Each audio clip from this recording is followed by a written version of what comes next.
से समृद्धि को अपनाने के कार्यक्रम हो या स्वास्थ्य या आहार पे बात हो, तो 618 दिन से निरंतर और लगातार ये कार्यक्रम आगे बढ़ रहा है आप सभी आदरणियों के सहयोग से।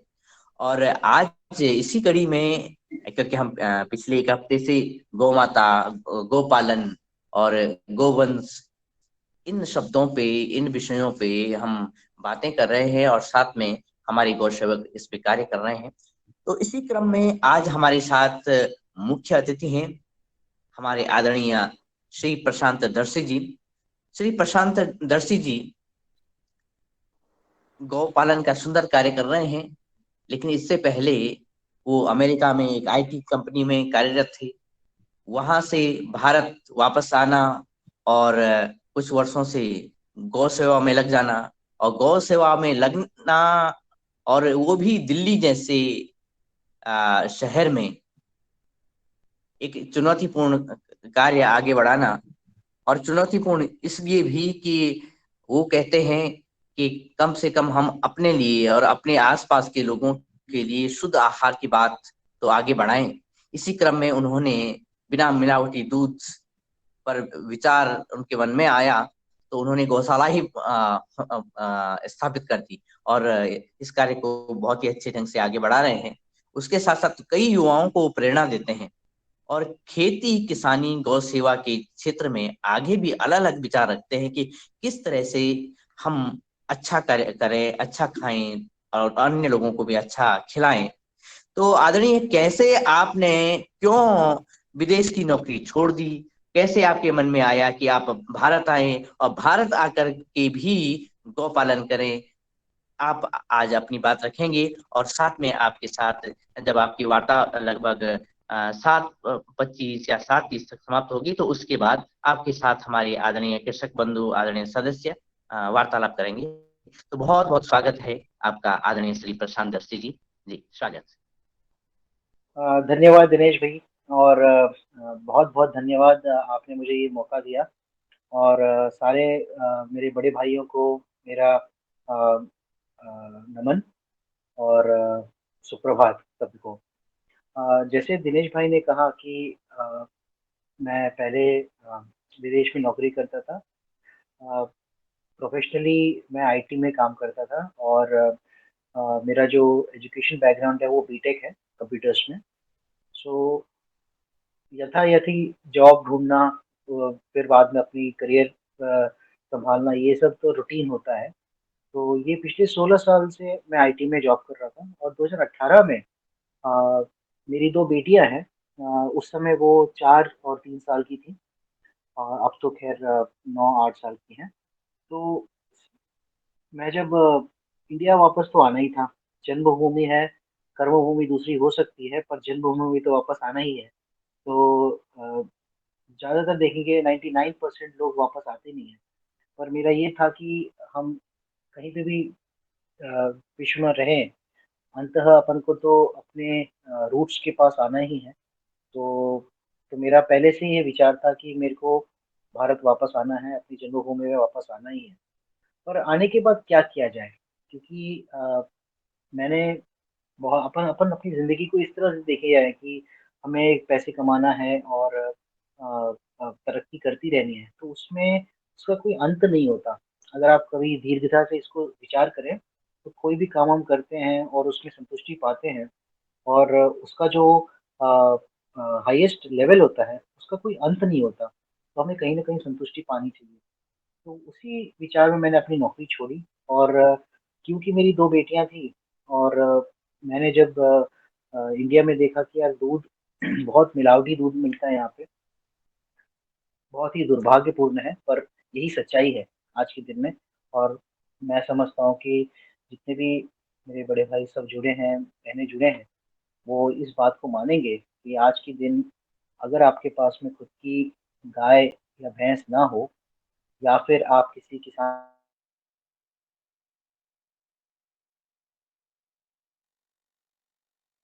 के पास से परिचित किसान के पास, अब शायद और ये वास्तवता है। तो यही चीज़ को सोचते हुए मैंने 2 गायों से अपना छोटा-सा कार्य शुरू किया। मेरे को कोई ज्ञान नहीं था, मेरा कोई फार्मिंग का बैकग्राउंड नहीं है। बेसिकली मैं आंध्र प्रदेश से बिलॉन्ग करता हूँ, गुंटूर में मेरा जन्म हुआ है, पर मैं सेटल्ड अभी दिल्ली में हूँ। तो तो मैंने 2 गायों से शुरुआत की और आप विश्वास मानिए मेरा, जब मैंने 2 गायों से शुरुआत किया, पहले तो वो एक नॉर्मल सेटअप जैसा लग रहा था, जैसे कि हमने 2 गायें पाल लिया, अच्छा मतलब जैसे हम घर में कोई पालतू जानवर पाल लेते हैं वैसे। परंतु जब जैसे-जैसे समय बीतता गया, एक अलग तरीके की एनर्जी जुड़ती गई मेरी गौवंश के साथ में। और जब मैं गौवंश बोलता हूँ, मैं देसी नस्ल की बात कर रहा हूँ। जैसे साहिवाल हो गया, राठी हो गया और जो भाई को जानकारी होगी, अ, ये अपनी जो देसी वंश की गायें हैं, वो विलुप्त होती जा रही हैं। और मैं जब कहता हूँ कि विलुप्त होती जा रही हैं, तो उसका बहुत बोल्ड स्टेटमेंट है वो। कारण ये है कि कोई चीज़ विलुप्त क्यों होती है कि उसकी जो नस्ल है, वो खत्म होती जा रही है। पर हमारे यहाँ पे नस्ल खत्म नहीं हो रही है, मिक्स होती जा रही है। ये उससे भी बड़ा मतलब चिंता का विषय है कि संकर जात नस्लों के साथ में, विदेशी नस्लों के साथ में मिक्स होती जा रही है। तो ये धीरे-धीरे करके विलुप्ति की कगार पे पहुँच रही है। आपको 100% प्योर देसी गाय आज की डेट में मिलना बहुत ही मुश्किल हो गया है। तो उस दौरान वो अलग तरीके की एनर्जी मेरे को फ़ील होती गई देसी गोवंश के साथ में। और फिर मैं उसको बढ़ाता गया। आज के दिन भगवान की दया से 25 से 30 गोवंश का छोटा-सा हर्ड है। दिल्ली के बॉर्डर जो बादली बोलते हैं, पहले वहाँ पे था।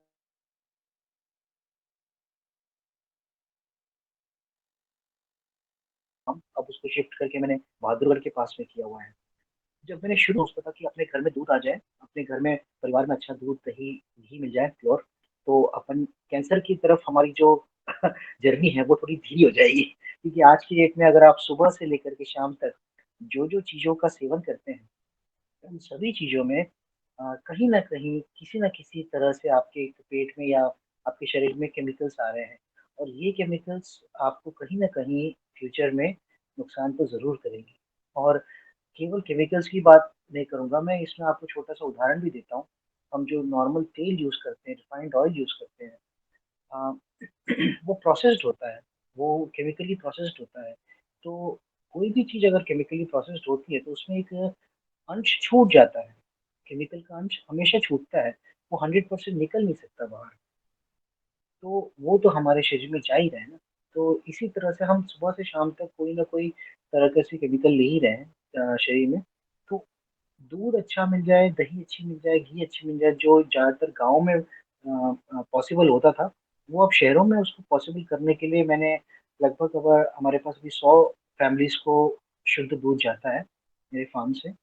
और सुबह का दूध सुबह, शाम का दूध शाम को। ये भी बहुत ही अचरज की बात है कि आप अगर शहरी लोगों को पूछें कि गाय कितनी बार दूध देती है, शायद उनको ये भी नहीं पता होगा कि उनको लगता होगा कि गाय 1 बार दूध देती है। और तो मेरा कॉन्सेप्ट ये है कि दूध 3 घंटे के अंदर-अंदर निकाला हुआ दूध अ अ, जो यूज़ करने वाले हैं एंड यूज़र, उनके पास पहुँच जाए। तभी उसकी गुणवत्ता रहेगी और अ, उसपे कोई प्रोसेसिंग नहीं होगी। ये जो काम है, ये प्रॉफ़िटेबल नहीं है। सच्ची बात ये है, क्योंकि देसी गोवंश में दूध कम होता है और उनकी देखभाल में बहुत सारी चैलेंजेस आती हैं। वो अ, एक कमर्शियल डेयरी पर्पज़ के लिए नहीं बनी है, देसी गोवंश जो आज की डेट में है, क्योंकि नस्ल सुधार का जो प्रोग्राम है, वो उसका रिज़ल्ट 10-12 साल के बाद मिलता है। और आज की डेट में कोई किसान शुरू जब करता है, तो अनफॉर्चुनेटली आज की डेट में हमारे देश में स्थिति ये है कि हमको ज़ीरो से स्टार्ट करना पड़ता है, जो मैंने 2018 में चालू किया था। और आज की डेट में 4 साल के बाद में जो नस्ल सुधार में थोड़ा बहुत जो प्रोग्रेस मैंने किया हुआ है, उसमें मेरी 3-4 जो बछियाँ हैं, वो अच्छे दूध पे आ गई हैं। पर इसमें अभी और टाइम लगेगा। और ये प्रॉफ़िटेबिलिटी में बहुत फ़ायदा नहीं करती है मतलब। तो ये ध्यान रखते हुए मैं आज ये भी शेयर करना चाहता हूँ, जैसे दिनेश भाई ने कहा कि हमको समाज में हमारे जैसे लोग और भी ज़्यादा जुड़ें। पर जुड़ने से पहले वो ये एक चीज़ एंश्योर कर लें कि वो फाइनेंशियली सिक्योर हो जाएँ। मैंने देखा है कि बहुत सारे नवयुवक देसी गोवंश के डेयरियों में कदम रख देते हैं, 1 साल करते हैं, 2 साल करते हैं, फिर नुकसान लेके वापस हट जाते हैं, वो गलती ना करिए। जब आप फाइनेंशियली स्टेबल हो, तब आप कोशिश करिए और वो छोटे पैमाने पे स्टार्ट करिए। और अ, मैंने जो अपना मॉडल क्रिएट किया हुआ है, उसमें आपको पैशन ड्रिवन फार्मिंग होगी, मतलब इंटरेस्ट होगा आपको, बहुत ज़्यादा कमर्शियली प्रॉफिटेबल नहीं होगा, पर हाँ, आपका काम चलेगा अगर आप उसको सही तरीके से करेंगे, और इसको भी हम कमर्शियली वायबल बना सकते हैं। तो उसके कुछ-कुछ हैं तरीके, वो मैं आपको बताऊँगा। तो ये तो हो गया मेरा इंट्रोडक्शन, मैं वापस क्यों आया देश में, मैंने डेयरी स्टार्ट क्यों की और मैंने देसी गोवंश क्यों सेलेक्ट किया। अब उसके बाद अब इसको कमर्शियली वायबल कैसे बनाया जाए, ये मैं शेयर करना चाहता हूँ, क्योंकि मैं चाहता हूँ कि इस सेशन में कुछ आप ऐसा मेरा जो प्रैक्टिकल एक्सपीरियंस है, वो आपके पास पहुँचे। और तो कोई भी डेयरी फार्म जो है, 2 तरीके की डेयरी फार्म्स में देखता हूँ भारत में। एक तो कमर्शियल हो गया जिसमें विदेशी गायें होती है, जहाँ पे 30-30, 40-40 लीटर दूध देने वाली गायें होती है, पर उस दूध में पौष्टिकता और टेस्ट की कमी होगी। ये बहुत ही नेचुरल सी बात है। जो चीज़ ज़्यादा पैदावार होगी, उसका जो न्यूट्रिशन कॉन्संट्रेट है वो कम होगा, तो उसमें टेस्ट कम होगा। और उसके विपरीत जो चीज़ कम पैदावार होगी, उसमें न्यूट्रिशन वैल्यू ज़्यादा रहेगी, उसका टेस्ट भी ज़्यादा रहेगा, जो कि हमारे देसी गोवंश के साथ में होता है। तो अब हम जब कमर्शियली वायबल बनाने की कोशिश करते हैं, तो देसी गोवंश का जो दूध है, हमें प्रीमियम प्राइस में जाना ज़रूरी है। उसके बिना काम नहीं चलेगा, क्योंकि जो चीज़ कम पैदावार होती है, उसका प्राइस भी ज़्यादा रहेगा। जैसे सोना हो गया, इस ब्रह्मांड में सोने की पैदावार कम है, इसीलिए आज की डेट में सोने की वैल्यू ज़्यादा है। उसी तरह जो देसी गोवंश का दूध है, वो उसकी पैदावार कम है, उसकी अवेलेबिलिटी कम है, जहाँ पे उसकी अवेलेबिलिटी कम है, उसकी वैल्यू ज़्यादा रहेगी। तभी उस किसान को वो काम करने के लिए आगे मोटिवेशन मिलेगा, और साथ-साथ उसके मेहनत का फल मिलेगा। एक तो ये बात हो गई। दूसरी बात, आपको हमेशा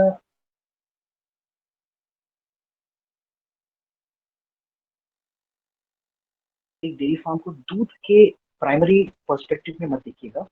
दूध एक सेकेंडरी प्रोडक्ट है। मेन प्रोडक्ट आपका होना चाहिए, जो इंटीग्रेटेड फार्मिंग बोलते हैं आज की डेट में, कि फार्म में केवल एक प्रोडक्ट ना होके मल्टीपल प्रोडक्ट्स हो जाएँ। आपको छोटा सा उदाहरण देता हूँ मैं, जैसे गोबर हो गया, और आपने मेरे पहले भी सुना होगा, और ऐसा कुछ नया नहीं है, आपने इंटरनेट में देखा होगा, यूट्यूब में देखा होगा, कि गोबर के बहुत अलग-अलग प्रोडक्ट्स बना सकते हैं आप। अ, पर मैं उस तरफ में थोड़ा-सा मेरा विपरीत विचार है। आप गोबर के प्रोडक्ट्स बनाएँ, बट स्लो मूविंग प्रोडक्ट्स ना बनाएँ। अब मैं जब बोलता हूँ स्लो मूविंग प्रोडक्ट्स, जैसे हो गया गोबर से बनी हुई अ, जो अगरबत्तियाँ हैं, ये सब स्लो मूविंग प्रोडक्ट्स हैं। मतलब आप कितना भी बना लें, पर मार्केट में ये धीरे-धीरे बिकेंगी। तो आपका जो कैश फ्लो है, वो बहुत धीरे-धीरे आएगा। तो ये आपके लिए प्रॉफिटेबल नहीं हो सकता। फिर उसके बाद आपका गोमूत्र हो गया। गोमूत्र आप बनाएँ और डिस्ट्रीब्यूट करें, सेल करें। परंतु ये भी एक स्लो मूविंग प्रोडक्ट है, कि मतलब इसमें आपका जो कैश फ्लो है वो बहुत धीरे-धीरे आएगा। तो आपको क्या करना चाहिए कि जो गोबर है उसको एक एंड प्रोडक्ट में कन्वर्ट करिए। ज़्यादातर गोपालक, मैं भी पहले 2-3 साल तक यही करता था, कि सारा गोबर जो है इकट्ठा कर देता था, और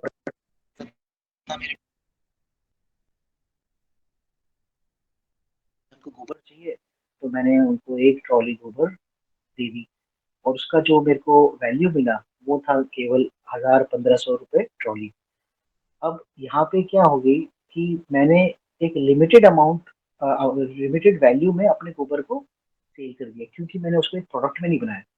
अगर यही गोबर को अगर मैंने किसी प्रोडक्ट में बना दिया, फॉर एग्जांपल आपने देखा ही होगा यूट्यूब में, इंटरनेट पे, गोबर से हम वर्मी कंपोस्ट बना सकते हैं, जहाँ पे केचुआ खाद बोलते हैं, है ना? तो वर्मी कंपोस्ट बना सकते हैं, और गोबर से हम गोबर गैस निकाल सकते हैं। तो गोबर को हमें पूरा यूटिलाइज करना है, जैसे कि गोबर से आपने गोबर गैस निकाल लिया, उस गैस को हमने अपने फार्म पे यूटिलाइज कर लिया, बिजली के रूप में या फिर ऊर्जा के रूप में। फिर उसी स्लरी को हमने यूटिलाइज कर लिया केचुआ खाद बनाने में, और उस केचुआ खाद को हम सिटीज़ में पॉटिंग सॉइल के नाम पे ₹50 किलो, ₹40 किलो सेल होती है।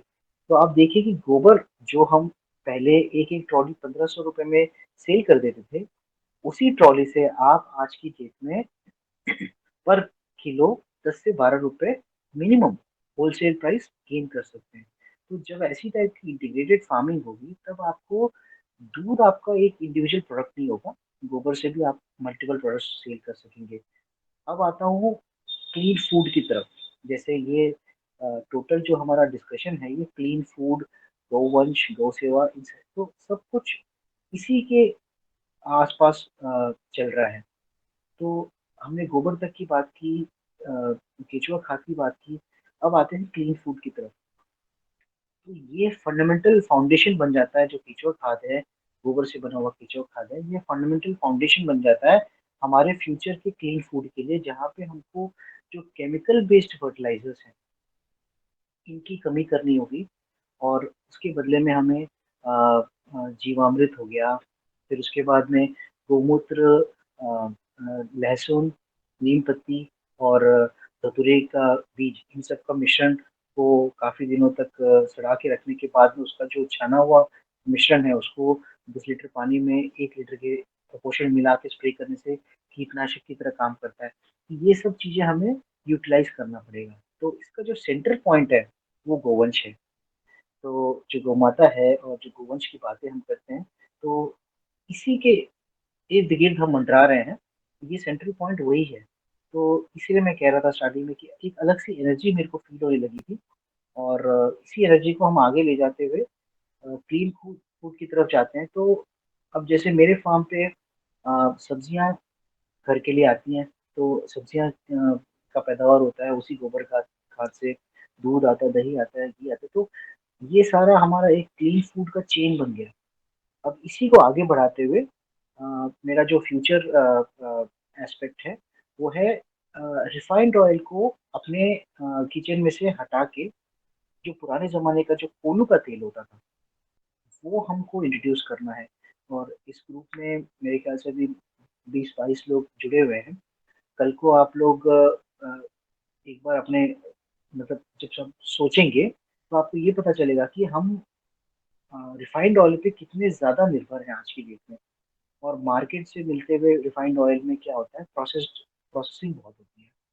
तो आज की डेट में क्लीन फूड का मतलब क्या है? क्लीन फूड का मतलब ये है कि हमें ना ऑर्गेनिक खाना है, क्योंकि ऑर्गेनिक तो इंडिया में है ही नहीं। सबसे पहली बात ये सच है कि ऑर्गेनिक के नाम पे जो सामान बिकता है वो असली में ऑर्गेनिक नहीं होता है। ये बहुत ही कड़वा सच है इंडिया में। क्योंकि ऑर्गेनिक प्रोड्यूस करने के लिए इंडिया में वो टाइप का इंफ्रास्ट्रक्चर है ही नहीं। बहुत मुश्किल है करना। परंतु केमिकल फ्री तो कर सकते हैं। तो पहली हमारी कोशिश होनी चाहिए कि केमिकल फ्री खाना हो, जो कि क्लीन फूड के अंदर में आए। और उसके बाद अनप्रोसेस्ड हो।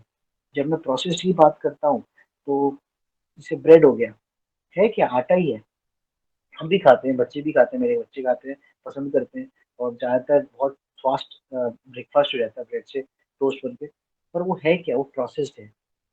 आटे को ही हमने प्रोसेस कर दिया है। उसमें ईस्ट मिलाया है, उसमें तेल मिलाया है, उसमें शुगर मिलाया है, उसमें नमक मिलाया है, और उसमें प्रिजर्वेटिव्स मिला दिए हैं, और उसको ब्रेड बना दिया है। अब रोटी एक तरफ है और एक तरफ ब्रेड है। दोनों में एक ही चीज जा रहा है। पर एक को हमने प्रोसेस कर दिया है और एक हमारा अनप्रोसेस्ड है। तो मोस्ट रिकमेंडेड तो रोटी ही रहेगा फिर, है ना। तो उस तरह से हर चीज में प्रोसेसिंग आ चुकी है। जैसे चीज आ गया, है ना। हम मक्खन खाते हैं, पनीर खाते हैं, और दूसरी तरफ आपका प्रोसेस्ड चीज है। तो इन दोनों के टेस्ट में हर हर हमेशा मैंने देखा हुआ है कि जो प्रोसेस्ड होती है वो ज्यादा टेस्टी होता है और ज्यादा बिकता है। तो हमको कोशिश करनी है कि उनसे हट के हम वापस पुराने स्टाइल की तरफ जाएं, ट्रेडिशन की तरफ जाएं, और पनीर को प्रेफर करें। और सेम ऑयल पे भी आ रहा हूँ मैं कि हम रिफाइंड ऑयल को छोड़ के कोल्हू वाला जो निकला हुआ तेल होता है जिसमें ट्रांस फैट जीरो होता है। आज की डेट में आपने सुना होगा 35 साल की एज में हार्ट अटैक आ रहा है, 40 ईयर्स की एज में ब्लॉकेजेस निकल रहे हैं। इन सब का कारण क्या है? आप एक बार थोड़ा सा विचार करेंगे तो इन सब का कारण यही है, जो प्रोसेस्ड फूड हम इंटेक कर रहे हैं, जो हमारी बॉडी में जा रहा है, वो वो सही नहीं है, और उसके रिजल्ट्स आपको अब निकल के आते हैं। तो क्लीन फूड शुरुआत के लिए हमें क्या करना है कि कम से कम हम प्रोसेस्ड फूड की तरफ अ, अ, अपना रुझाव रखें। और मैं चाहूँगा कि अगर कोई भाई यहाँ इस ग्रुप में इस सेशन में इंटरेस्टेड हो, तो मुझे रीच आउट कर सकते हैं। मैं उनको आइडियाज़ दे सकता हूँ, जो मैं कर रहा हूँ वो उसमें उनको ज़्यादा इन्फॉर्मेशन शेयर कर सकता हूँ।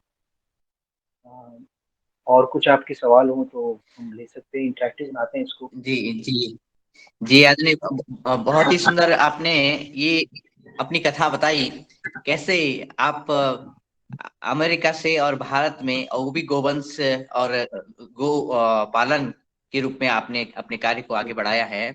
और इसी क्रम में अन्य किसान बंधु आपसे वार्तालाप करेंगे। उनसे पहले मैं हरिद्वार पहुंचता हूं, और आदरणीय पवन कुमार सर जी, जो पतंजलि ऑर्गेनिक रिसर्च इंस्टीट्यूट से हैं, आपको आपसे प्रार्थना करता हूं कि कृपया इस वार्ता में सम्मिलित हों और हमारे श्री प्रशांत दर्शी जी के साथ आप वार्ता करें।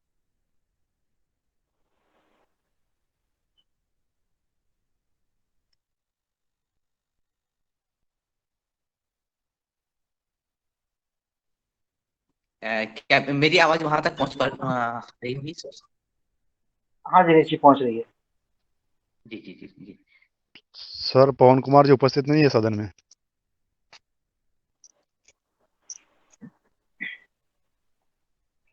वो किसी दूसरे नंबर से शायद उपस्थित हैं ऐसे लगा, लेकिन जी मैं आदरणीय सदस्य से निवेदन करता हूँ कि कि असल में पवन कुमार सर जी का जो नंबर था वो कल काम नहीं कर रहा था, तो इसलिए वजह से वो आप उपस्थित नहीं होंगे। तो मैं अन्य सदस्य से निवेदन करता हूँ कि हमारे आज की आदरणीय प्रशांत हमारे दर्शी जी, जो कि मुख्य नमस्कार अतिथि आज हैं, के मुख्य अतिथि को। उनसे। जी जी बनी सिंह जी जी। नमस्कार आज के हमारे मुख्य अतिथि जी को। आपने जो विषय रखा है कि इंडिया में ऑर्गेनिक नहीं हो रहा है पैदा, जो किसान पैदा कर रहे हैं, उसके बारे में क्या कहना चाहेंगे आप? अ, आपका शुभ नाम? बने सिंह आर्य मेरा नाम, मध्य प्रदेश जिला आगरमालवा से। नमस्कार दिनेश जी। देखिए, जब हम ऑर्गेनिक की बात करते हैं तो इसकी कई कई अलग अलग विचार हैं। अगर जनरली आप किसी से पूछेंगे लोकली, तो बोले कि ऑर्गेनिक क्या है, तो भैया जिसमें खाद केमिकल खाद नहीं डल रहा है और जिसमें कीटनाशक नहीं डल रहे हैं, वो अपना ऑर्गेनिक बन गया।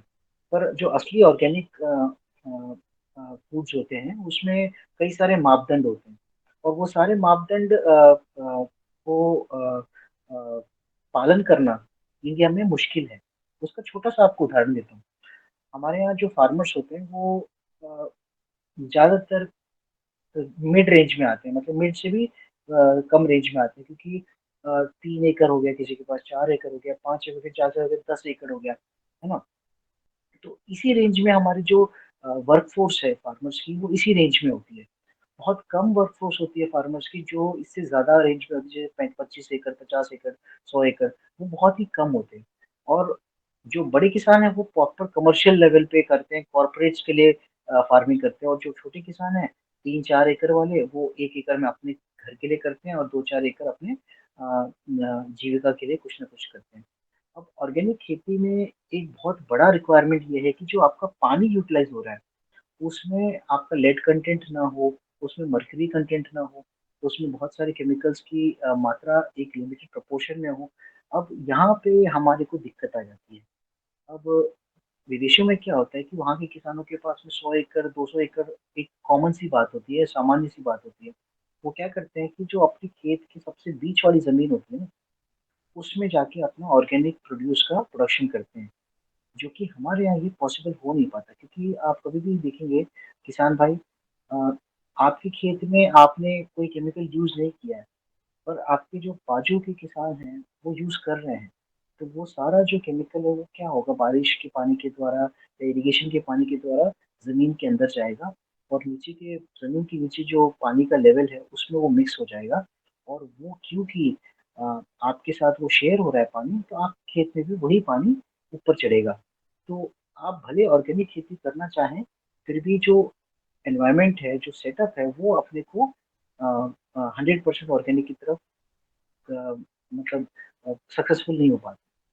दूसरा प्रॉब्लम इसमें ये आता है कि ऑर्गेनिक खेती में जो अ, अ, कीटनाशक वगैरह सब यूज करने पड़ते हैं वो ऑर्गेनिक साइड वाले यूज करने पड़ते हैं, जो कि जैसे मैंने बताया जो गोमूत्र से बनता है और ऐसे अलग, तो उनकी इफेक्टिवनेस जो है वो कम हो रही है आजकल। मेरे फार्म पे भी मैं उगाता हूँ, आप विश्वास नहीं करोगे, बैगन की खेती मैंने करनी चाहिए। लगभग 25 पौधे मैंने बैगन के लगाए, जिसमें मेरे को कम से कम 1 डेढ़ क्विंटल बैगन आना चाहिए। पर जब मैंने कोई भी कीटनाशक कोई भी केमिकल नहीं यूज किया तो मुश्किल से मेरे पास 2-3 किलो का खाने लायक बैगन निकला। और विश्वास मानिए बैगन सबसे ज्यादा केमिकल यूज होता है बैगन के ऊपर में, इसीलिए हम लोग घर में बहुत कम बैगन का इस्तेमाल करते हैं। बैगन बिना केमिकल तो उग ही नहीं सकता। तो अगर इस परिस्थितियों में उसको ऑर्गेनिक करना बहुत ही मुश्किल है। तो यही चीज मैं आपको शेयर कर रहा था। आशा करता हूँ कि आप मतलब मेरा जवाब आपको जी ठीक जी, लगे। आप जो बोल रहे हैं जैसे पानी की अगर बात कही है आपने, तो हमारे गांव में जैसे 2017 से तो मैंने केमिकल मुक्त है हमारी खेती पर अन्य किसानों को प्रेरित किया हमने, तो 40 किसान पूर्णतया ऑर्गेनिक कर रहे हैं और 100 किसान और प्रेरित है अभी एक ही गांव में।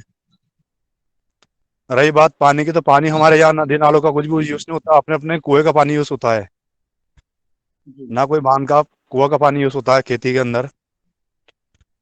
विषय एक और बैंगन की कहा आपने, बैंगन ऑर्गेनिक में कम पैदा होता है। अभी मैं गांव में हूँ, अगर मैं खेत में होता था आपको बैंगन बताता, मैं 5 फीट का हाइट रहती है जैविक में बैंगन की, और बहुत लपक करके आता है बैंगन भी। बहुत बढ़िया। जैविक में उत्पादन में अभी वर्तमान में मेरे सामने जो मैंने रिकॉर्ड निकाला है, वो केवल गेहूं का उत्पादन कम आ रहा है, बस थोड़ा हल्का सा। बाकी किसी भी फसल का कोई हम्म, भी उत्पादन कम नहीं आ रहा है। हम्म। इसमें एक और चीज जोड़ना चाहूंगा।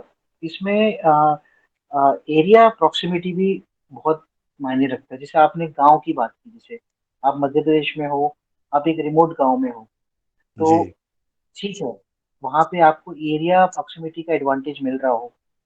जैसे आपको एक छोटा सा उदाहरण देता हूँ। आप एक पर्टिकुलर जगह में हैं, मध्य प्रदेश में आपके गांव में है, वहां पे जो सब्जियों पे अटैक करने वाले कीट पतंगे कम है, तो उस एरिया में आपको ऑर्गेनिक करने में ज्यादा फायदा रहेगा। क्योंकि वहाँ के जो कीट पतंगे हैं उन्होंने केमिकल उनके ऊपर में पड़ा नहीं है, तो उनको रेसिस्टेंस भी प्राप्त हुआ है। और यही उसी के विपरीत जैसे दिल्ली के आसपास है, जैसे शहरों के आसपास है, जहाँ पे पता नहीं कितने सालों से केमिकल्स का यूटिलाइजेशन हो रहा है, तो क्या होता है कि वहाँ के जो कीट पतंगे हैं वो रेसिस्टेंस पैदा कर चुके हैं। समझ रहे हैं आप? तो वहाँ पे बिना केमिकल डाले आप कर नहीं सकते। पर जो करना चाहें तो वो पॉसिबल नहीं हो पाता। जैसे कि आपने बोला कि हमारे यहाँ पैदावार हो रही है, बिल्कुल हो रही है, आपके यहाँ हो रही है क्योंकि आप कर रहे हैं। बट वही चीज अगर कोई किसान यहाँ करना चाहेगा वो पॉसिबल नहीं हो पाएगा। उसका कारण ये है कि यहाँ के जो कीट पतंगे हैं वो रेजिस्टेंस गेन कर चुके हैं। ये चीज।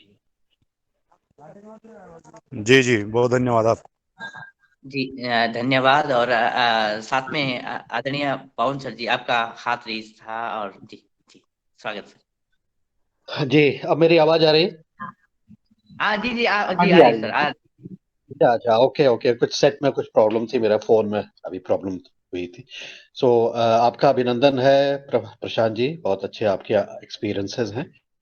और मैं थैंक यू पवन जी। अभी वार्तालाप जो आपके क्रॉप्स में लेकर के जो ऑर्गेनिक को लेकर के जो परेशानी है, मुझे लगता है कि अ, ये हमारे लिए बहुत जरूरी है, हर एक किसान के लिए, कि वो अपने खेत के जो रिसोर्स हैं, जो भूमि का रिसोर्स है, उसका बेसलाइन तैयार करें। बेसलाइन किसकी है? मिट्टी की, मिट्टी के न्यूट्रिएंट्स की, मिट्टी में आने वाले आपके जो हैवी मेटल्स हो सकते हैं, बाकी चीजें होंगे। तो एक बार अगर आप मिट्टी की जांच अपनी कर लें तो आपको एक बेसलाइन आपकी तैयार होती है। इसके साथ ही आपके वहाँ जो पानी आप इस्तेमाल करने वाले हैं उसकी भी बेसलाइन होनी चाहिए, कि उसमें एल्कलिनिटी कितनी है, उसमें नाइट्रेट्स कितने हैं, पोल्यूटेंट्स का क्या लेवल है। और जब आपके पास बेसलाइन तैयार हो जाता है, तब आप 2 साल के बाद, 1 साल के बाद फिर से उसी मिट्टी की और पानी की जांच करके उसका आप प्रोग्रेस देख सकते हैं कि मैंने कुछ प्रोग्रेस भी की या नहीं की जब मैंने जैविक और प्राकृतिक खेती की है। मुझे लगता है ये एक साइंटिफिक अप्रोच है और मैंने इसको अप्लाई किया है। हमने अपने अपने फार्म में भी हमने इसको देखने का प्रयास किया है, दूसरे के फार्म को भी हमने देखा। तो हमने ये पाया कि मिट्टी ऑलरेडी अल्कलाइन है, साथ में जो पानी है उसमें भी बहुत नाइट्रेट्स हैं।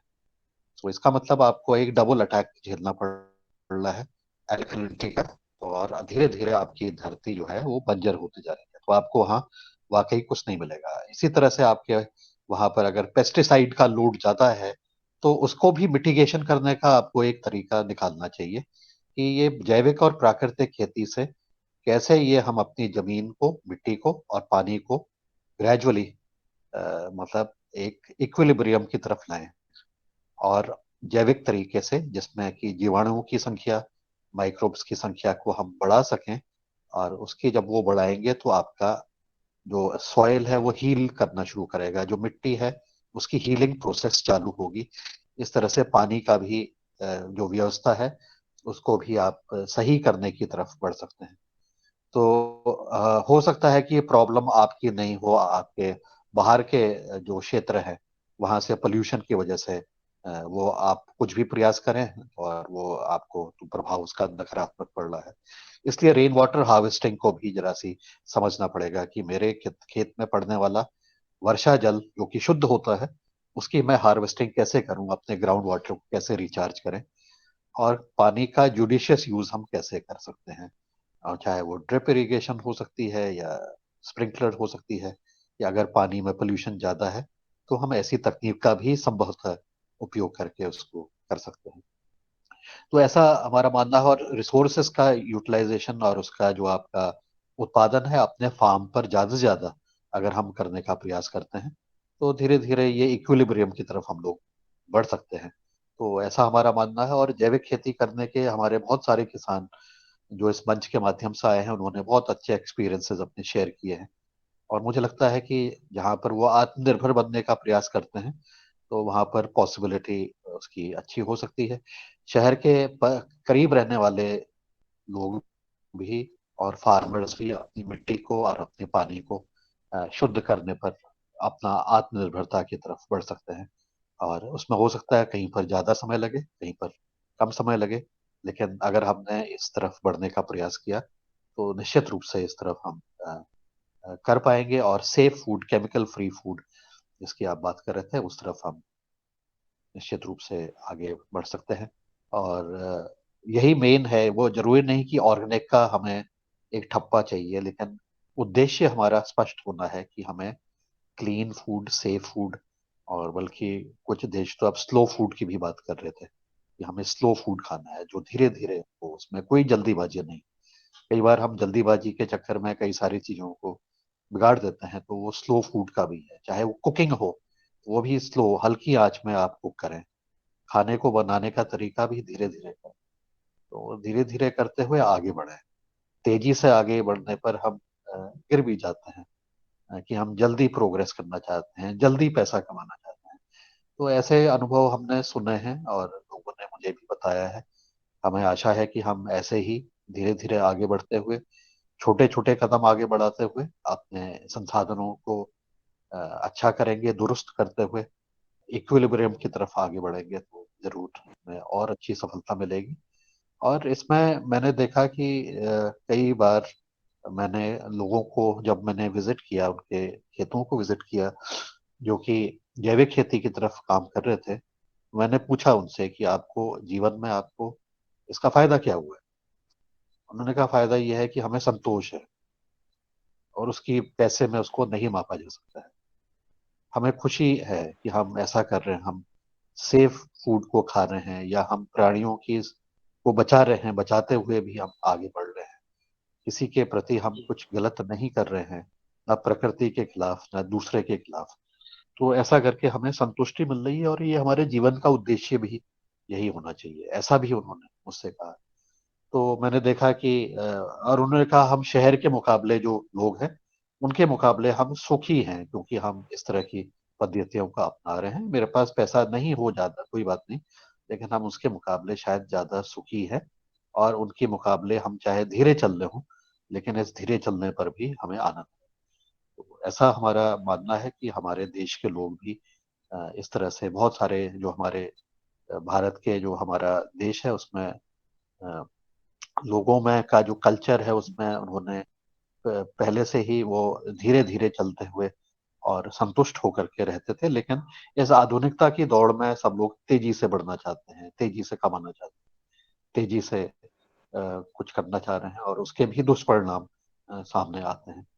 तो मुझे लगता है कि आपका प्रयास बहुत अच्छा है और आप इस तरह की हमारी जो वार्ताएं होती हैं आप अपने अपने आसपास अपने दोस्त मित्र रिश्तेदार पड़ोसी उनके साथ भी इस कॉन्सेप्ट पर आगे बातचीत करेंगे तो आपका एक समूह बन सकता है। आप समूह के माध्यम से और ज्यादा सशक्त हो सकते हैं और आपके जो संसाधन हैं, जो रिसोर्सेज हैं, नेचुरल रिसोर्सेज हैं, उनका भी बेहतर रूप से सामूहिक रूप से बेहतर प्रबंधन कर सकते हैं। और उससे फिर एक कम्युनिटी बनती है और एक कम्युनिटी आगे बन करके सस्टेन्ड होती है और वो सस्टेनेबिलिटी जो है वही हमारे एक ग्रुप के माध्यम से शायद और हम अच्छी तरह से उसको आगे प्रबंध कर सकते हैं, लोगों को जोड़ सकते हैं। तो ऐसा मेरा मानना है और आज का कक्षाएं और बहुत बढ़िया चल रही हैं हमारी। कई सारे दिन हो गए हैं इस योगाहार कार्यक्रम को, रोज हमें अनुभव मिलते हैं, रोज नए वार्तालाप, नए मुख्य अतिथि, योग शिक्षक आकर के इस मंच की शोभा गरिमा को बढ़ाते हैं। उसके लिए सभी का अभिनंदन है। और अभी पिछले 2 दिन पहले हमारे जितने भी किसान प्रभारी थे हमारे एग्रीकल्चर रिसर्च कैंपस पतंजलि में आए और उन्होंने देखा, उन्होंने वार्तालाप की। बहुत छोटी सी विजिट उनकी थी, लेकिन मुझे आशा है कि आज अगर कोई भी वहाँ आए थे और हमारे साथ जो उन्होंने अनुभव किया उस अनुभव को भी अगर वो शेयर करेंगे इस मंच के माध्यम से तो सबको जानकारी होगी कि उनके क्या रहे पतंजलि में, स्वामी जी के सानिध्य में क्या अनुभव रहे और हमारे साथ जो कृषि के क्षेत्र में जो हमने थोड़ा सा कार्य कर रहे हैं, प्रयास कर रहे हैं, उसके बारे में भी अगर बताएंगे तो बहुत अच्छा रहेगा। इतना कह के मैं अपनी वाणी को विराम देता हूँ। आप सभी का बहुत बहुत अभिनंदन, नमस्कार, ओम, सुप्रभात, धन्यवाद। जी धन्यवाद। धन्यवाद आदरणीय जी। और ये बहुत ही सुंदर मार्गदर्शन रहा। वो इसलिए भी और महत्वपूर्ण हो जाता है कि जब हम गोपालन करते हैं, एक स्थिति ऐसी है कि लोग गौपालक गायों को छोड़ रहे हैं, और दूसरी स्थिति ऐसी है कि लोग प्रेरणा दे रहे हैं कि हम इस माध्यम से भी आजीविका तो उपार्जन कर सकते हैं, लेकिन अपने भोजन के साथ साथ दूसरे को भी अच्छा भोजन दे सकते हैं। यह बहुत बहुत ही महत्वपूर्ण बात होती है, जो प्रेरणा की बात होती है। और जब एक युवा विदेशों में नौकरी करके वापस आता है, वो दूसरे व्यापार में नहीं, गौ सेवा और कृषि सेवा में कार्य करता है, तो ये प्रेरणा और भी बढ़ जाती है, और ये प्रेरणा और भी सफल हो जाती है जब हमारे कृषक बंधु, और जैसे कि आदरणीय पवन सर जी ने बात रखी है कि कैसे हम अपनी खेती को और भी अच्छा कर सकते हैं, कैसे हम विश्व मुक्त कर सकते हैं और इस कार्य को आगे बढ़ा सकते हैं। तो मैं अन्य कृषक बंधुओं से, अन्य आदरणीय सदस्यों से सर। निवेदन करता हूँ कि सर जी हमारी मुख्य नमस्कार। अतिथि। जी जी नमस्कार जी, बोलिए। सर जी मेरा मुख्य अतिथि जी से प्रश्न है, ये अपने जो छोटी सी गौशाला है, एक जो छोटा सा मॉडल बना रखा है मैंने ऑर्गेनिका में, आपको कैमरे में दर्शाना चाह रहा हूँ, देखिए आप। जी जी। ये जो बैंगन है हमारे, आप जो बोल रहे थे ना बैंगन, इसमें ना किसी प्रकार का कोई केमिकल या कोई जैविक का कोई भी कीटनाशक वगैरह यूज नहीं किया है। बहुत बढ़िया। और ये बैंगन है 4 फीट 5 फीट के पौधे हैं, जो आप दिखा रहा हूँ मैं आपको। ये जैसे इसमें जी फूल जी। आ रहे हैं, ये फूल आ रहे हैं, हाँ। केवल और केवल हम जमीन को न्यूट्रिशन देते हैं बस। ये मैं आपको दिखाना चाहता हूँ, मिर्ची है, जैसे मिर्ची लगाई है, मिट्टी को ही शक्तिशाली बनाने का काम करते हैं। इसके साथ में मैंने एक छोटा सा मॉडल बना रखा है, जैसे गोधन एकत्रित करने का ये टैंक बना रखा है। इसमें डेली यहाँ जो नली लग रही है, नली के माध्यम से जो हमारी गाय गौ माता बैठती है, यहाँ से 4 गाय मेरे पास अभी अवेलेबल। यहाँ से नली के माध्यम से पेशाब एकत्रितकरण होता है। तो कहीं ना कहीं आपने जो विषय बताया उसमें कहीं ना कहीं हल्का सा महसूस ये होता है कि न्यूट्रिएंट्स की कमी हो, या वातावरण की, या फिर आपके यहाँ का टेम्परेचर और पर्यावरण के हिसाब से भी उत्पादन कम या ज़्यादा आ सकता है। ये गाय के उपले बनाने का काम जो हमारे, इससे हमारा भोजन बनता है और इससे ही सारे काम होते हैं हमारे मालवा क्षेत्र में। और किसी की अगर मृत्यु हो जाती है तो वहाँ पे अंतिम संस्कार के लिए भी उपले के ही से, गाय के उपले से ही अंतिम संस्कार किया जाता है। और कुछ छोटा सा मॉडल जो मैं आपको दिखा रहा हूँ यहाँ पे, ये पूर्णतः ऑर्गेनिक है। जी नमस्कार, धन्यवाद। जी बहुत बहुत बहुत धन्यवाद, बढ़िया बहुत जी। बहुत धन्यवाद आपका। जी अन्य आदरणीय सदस्य हमारी मुख्य अतिथि से वार्ता अ, करें या कोई प्रश्न हो तो रखें।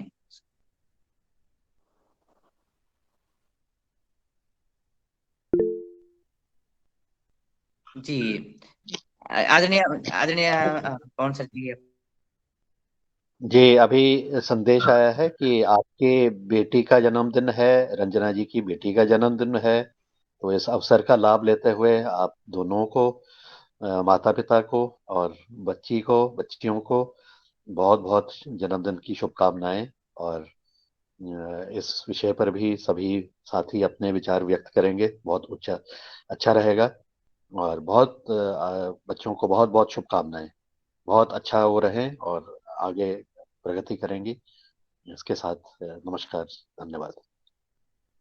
जी आदरणीय, बहुत बहुत धन्यवाद। इन बच्चों को बहुत बहुत शुभकामनाएं आप सभी के माध्यम से, आप आदरणीय सदस्यों के माध्यम से।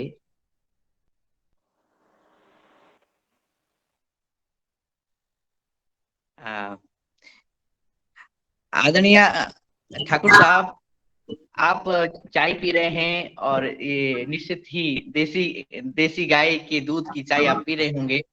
तो आपसे निवेदन है कि मैं आज हमारे मैं मिलट पी रहा हूँ, मिलट। स्थिति हेलो, म्यूट, बाकी म्यूट कर ले। मैं मिलट पी रहा हूँ जी, मिलट। कोदे की चाय। चाय तो नहीं, मिलट है ये। डेली पीता हूँ। और मेरे को गोडे में दर्द होती थी। दशहरा से मैं लगभग 2 बार पीता ही हूँ, 2 या 3 बार।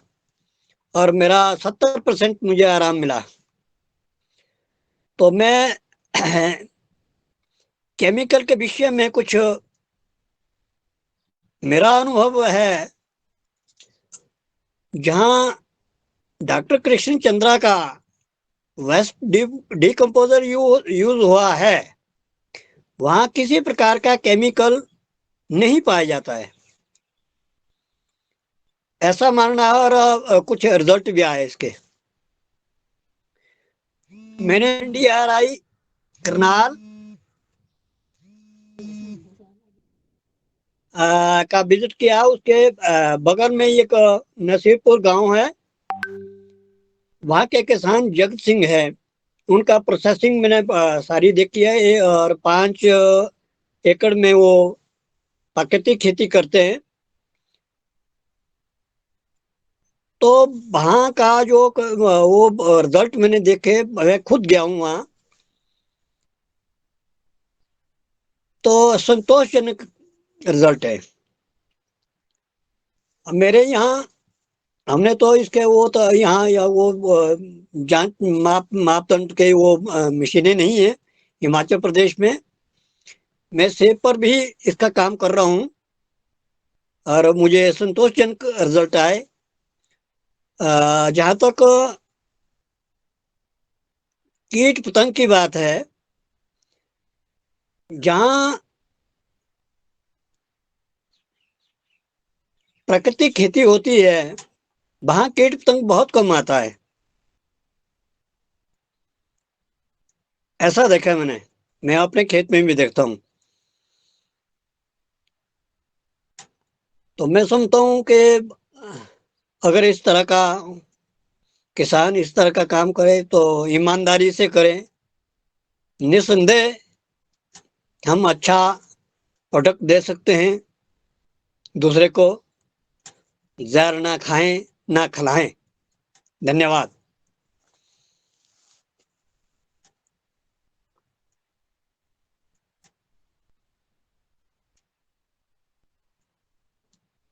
जी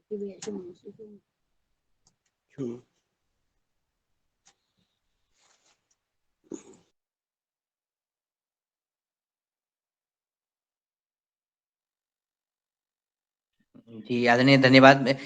मेरा नेटवर्क कुछ गायब हो गया था और आपने मिलेट्स की बात की और ये कहीं न कहीं हमारे मुख्य अतिथि जी जो कहते हैं कि वो भी इस मुहिम में आगे बढ़ रहे हैं, उनके लिए भी एक अच्छी सत प्रेरणा की का विषय होगा ही कि हम अपने शहरियों को, अपने आस-पड़ोस के लोगों को शुद्ध भोजन दें और उनकी ये मुहिम है और ये मैं तो बड़ी मुहिम उनको मानता हूँ और क्योंकि ये विषय उन्हीं पे आज केंद्रित है, तो ये बड़ी मुहिम है।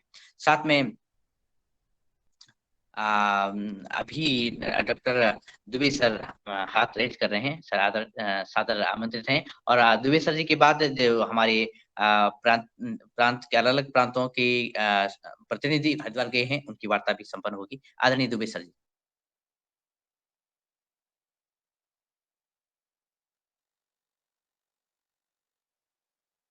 जी, संभवतः मेरी आवाज़ आदरणीय दुबे सर तक नहीं जा रही है, आपका हाथ रेज़ है।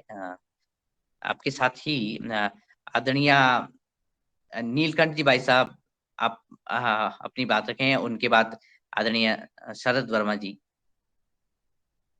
ओम आदरणीय सभी सदन को प्रणाम।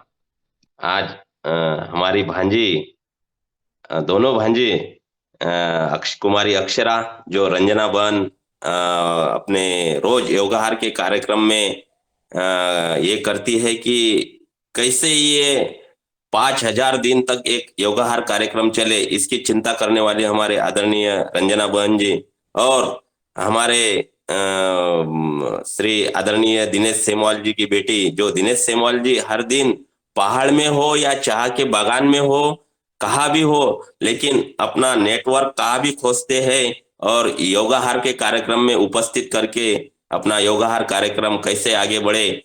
जैसे आज भाई साहब प्रशांत भाई साहब एक रत्न है हमारे इस भूमि के संरक्षक गौ माता जैसे कार्य कर रहे हैं। विदेश से वापस आकर बोलते हैं कि 2 गाय से चालू कर दिया है, तो ये बड़ा महान कार्य अखंड प्रचंड पुरुषार्थ कर रहे हैं। ऐसे रत्न मोतियों को एक धागे में बांधने का काम हमारे आदरणीय दिनेश भाई साहब भी करते हैं। ऐसे दोनों भांजे को आज जन्मदिन की हम शुभकामनाएं करते हैं, उनको शुभेच्छा देते हैं और ईश्वर से प्रार्थना करते हैं कि ये दोनों बेटियां माँ बाप के साथ जीवन में आगे बढ़े और अग्रसर रहे, योग करवाए और खुद तो सीखे हैं लेकिन दूसरों से भी करवाए हैं। आगे वाला अपना भारत का भविष्य उज्जवल हो, इसलिए कामना करते हैं ईश्वर के चरणी श्री संत गजानन महाराज के चरण में। तो इस आज के प्रशांत भाई साहब से यही मेरा प्रश्न है कि आप जैसे दिल्ली जैसे राजधानी में गाय, आप बोलते रहे थे कि मेरा तो इसका अनुभव नहीं, ज्ञान नहीं था, लेकिन ज्यादा ज्ञान वाले भी लोग कुत्ते पालने लगे हैं और आप बोल रहे कि ज्ञान नहीं है। आप जैसे ज्ञानी तो कोई नहीं इसमें, जैसे कि भगवान श्री कृष्ण ने जी भी गाय गोपालन किया था, वैसे ही आज अपने जो चालू किया है ये भारत का भविष्य बन रहा है। तो मैं इतना ही बात कहकर मेरे वाणी को विराम करता हूँ। ओम धन्यवाद प्रणाम।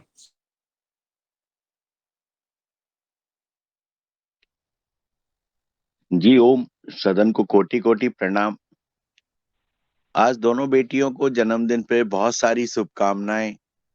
वो खूब ऊंचाइयों तक जाएं और अपने मम्मी पापा सभी का संस्कार लें। ये आज बहुत अच्छी एक सॉफ्टवेयर इंजीनियर ने 2 गाय लाके जो धूम मचाई है वो बहुत ही प्रशंसनीय है और बहुत अच्छा कार्य है उनका।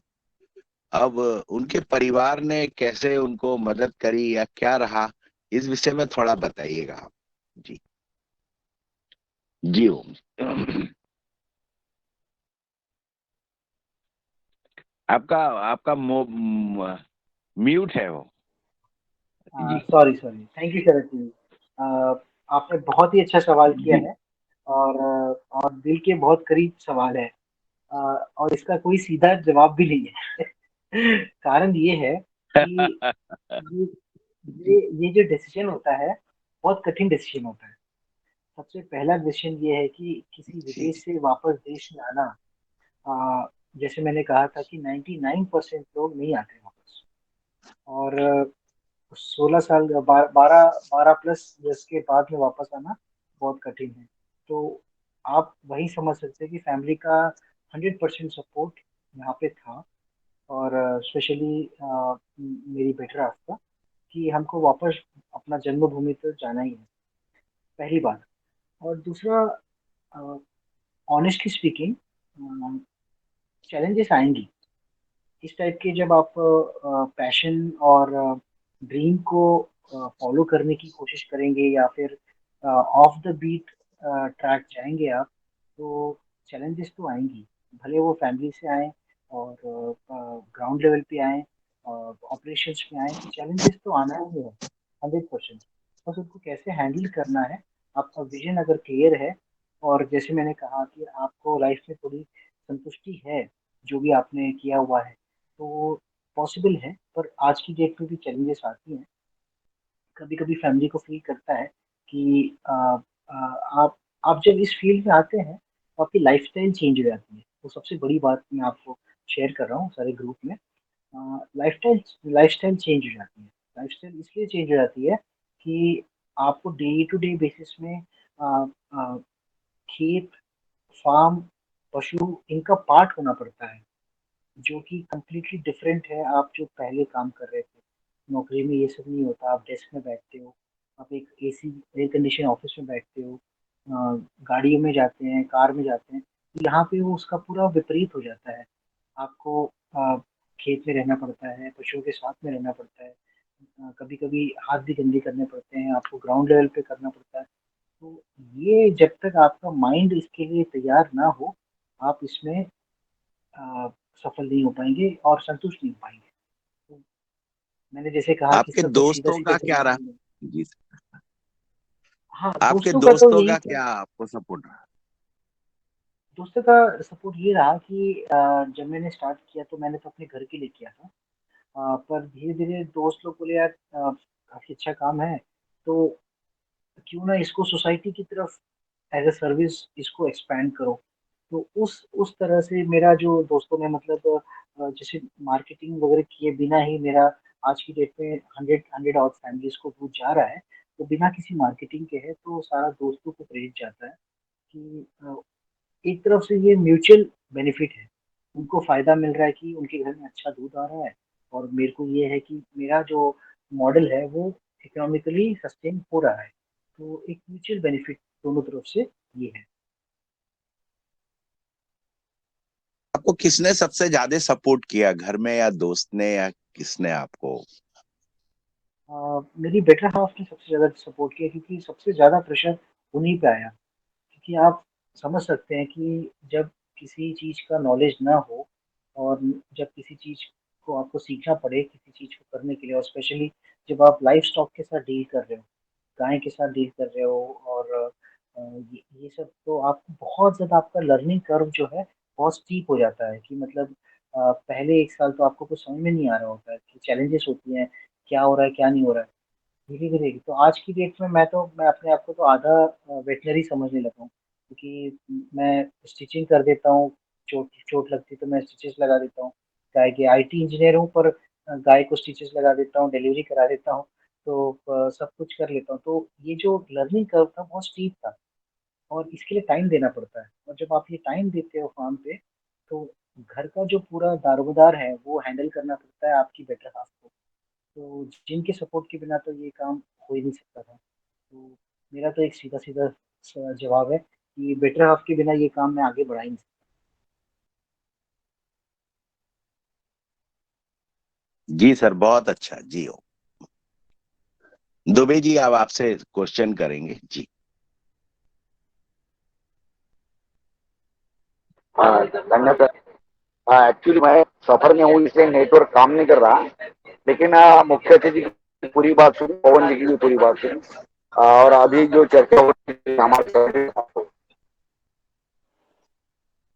असर जी से जो बात कर रहा हूँ, उसके ऊपर हमारे युवराज परिवार की दोनों जो बेटियां है, अक्षरा और दिनेश जी की बेटी, उनको शुभकामनाएं देना चाहता हूँ। आदरणीय मुख्य अतिथि जी से मेरा निवेदन है कि आपने शुरू बहुत अच्छी बात बोल दी कि विदेश से आके सेवा करना है और ये जो नई सीख है वो सीखना है करके, और ऑर्गेनिक फार्मिंग से जुड़ी हुई बातें के बारे में जो कुछ बोला। सर, मैं एक ऑर्गेनिक फार्मिंग में काम करने वाला व्यक्ति हूँ, के आधार पर आपको बोलता हूँ कि कुछ चंद बातें हैं जिसके आधार पे ऑर्गेनिक फार्मिंग में अच्छे रिजल्ट आते हैं। पहली बात तो ऑर्गेनिक फार्मिंग उस खेती में करना चाहिए जहाँ पे दूसरे खेत का पानी आना ही नहीं चाहिए।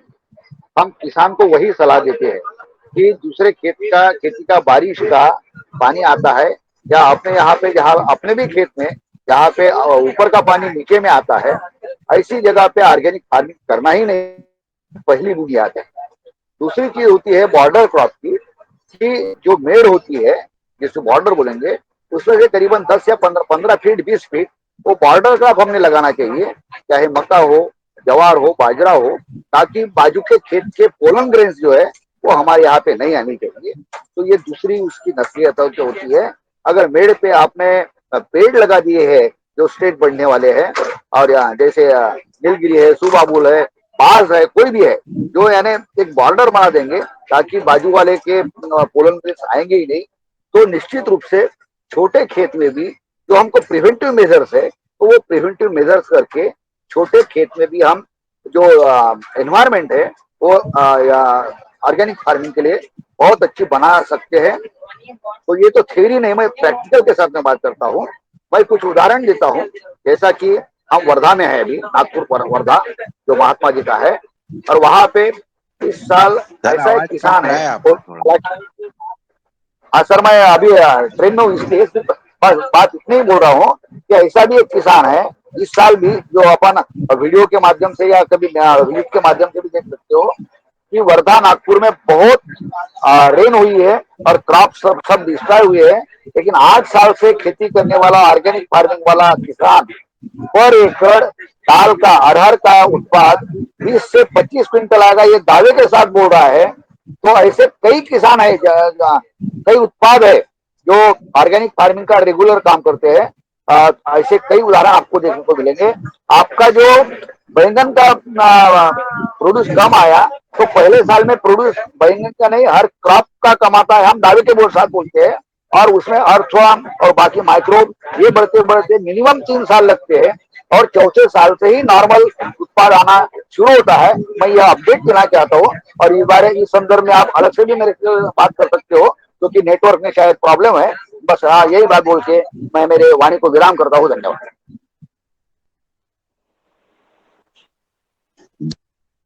बहुत अच्छा, हमारे विशिष्ट दुबे जी का बहुत अच्छे क्वेश्चंस रहते हैं और बहुत नॉलेजेबल हैं वो। तो अभी आज ट्रेन में है इसलिए वो सही वार्ता नहीं हो पा रही। जी रघुवंशी भैया, आप क्या हैंड रेज है, आप बोलिए। अब जी आपके 2 मिनट हैं, आप क्या बताना चाह रहे हैं बताइए रघुवंशी भैया। जी ओम, और धन्यवाद, आपने प्रशांत जी से हमें रूबरू करने का मौका दिया। प्रशांत जी, पहले आपको बधाई हो कि आपने डिसीजन लिया। मेरा पहला प्रश्न आपसे ये था कि ऐसी कौन सी चीज थी या ऐसी कौन सा वो मूवमेंट था जिसके कारण आपने डिसीजन लिया, और ऐसे कौन से वो लोग हैं जिन्होंने आपको अपोज किया या जो आपके विरोधी रहे हैं। जी जैसे मैंने कहा सर कि मेरी जो 2 बेटियां हैं, 4 साल जी की और 3 साल की जब थी, तो जब मैं विदेश में था, तब मैं जी दूध के लिए रिसर्च करता रहता था। तो उस दौरान मेरे को ये नॉलेज आई कि यार उस समय तक तो मेरे लिए दूध तो एक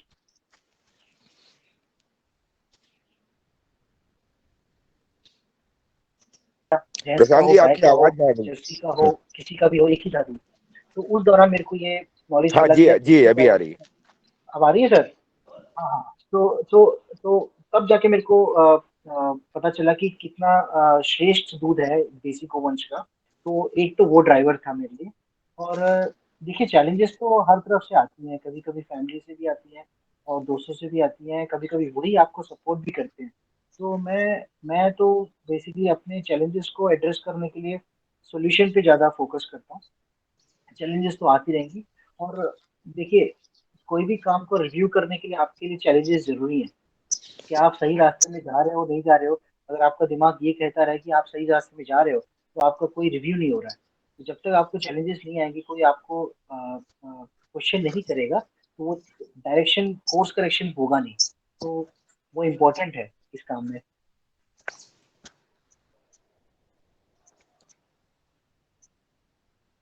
मेरा बस इतना ही अनुरोध था आपसे कि जब भी हम कोई कार्य करते हैं, जो मेरे जीवन का अनुभव रहा है, कि हमेशा आपको अगर प्रशंसक मिले तो इट मीन्स कि you are on not right way. जब तक आपका करेक्ट। विरोध नहीं होगा, जब तक आपको आपके आलोचक नहीं मिलेंगे, और हमें ये चाहिए भी कि आलोचकों, जो जितने हमारे आलोचक हैं, उनको अपने नजदीक हमेशा रखें हम, उनको अवॉइड नहीं बिल्कुल। करेंगे, क्योंकि वही हमारे प्रेरणा सूत्र होते हैं। कभी कभी ये मन में एक जिद सी भी आ जाती है कि अभी हमको उनको कुछ करके दिखाना है, या जिस फील्ड में हम उतरे हैं, इट्स नॉट ए, आप इसको ऐसे समझ सकते हैं कि इतना आसान नहीं है ये, जितना लोग समझते हैं, बिल्कुल। है ना। बिल्कुल। तो रघुवंशी बिल्कुल। भैया हमारे बहुत अच्छे गाय के पालक हैं, और उनकी गाय से बहुत नजदीकियां हैं। वो गाय से गले पर डे ऐसा कोई दिन नहीं जाता कि वो गाय से गले ना मिलाएं। ये उनकी कई विशेषताएं हैं। और वो बर्मी में बड़े स्पेशलिस्ट हैं, बर्मी बनाते हैं। और गाय के विषय में बहुत सारी उनके विविधाएं हैं। अगर सदन को दिया जाए तो टाइम बहुत कम है। तो अब मैं इतना कहकर शिलेश जी को आमंत्रित करूंगा। शिलेश भाई ने हैंड रेस किया है, प्लीज आप आए, आपके लिए 2 मिनट है जी। ओम जी। भाई मैं ये जानना चाहता था प्रशांत जी से कि जैसे अब तो ये स्थिति हो गई है फसलों में आगजनी के कारण कि भूसे की व्यवस्था इस ग्रामीण स्तर पर भी दूभर है। तो आप कैसे वहाँ मैनेज करते हैं इनके गायों के लिए भूसा और उनके भोजन की व्यवस्था, थोड़ा उस पर भी बताएं।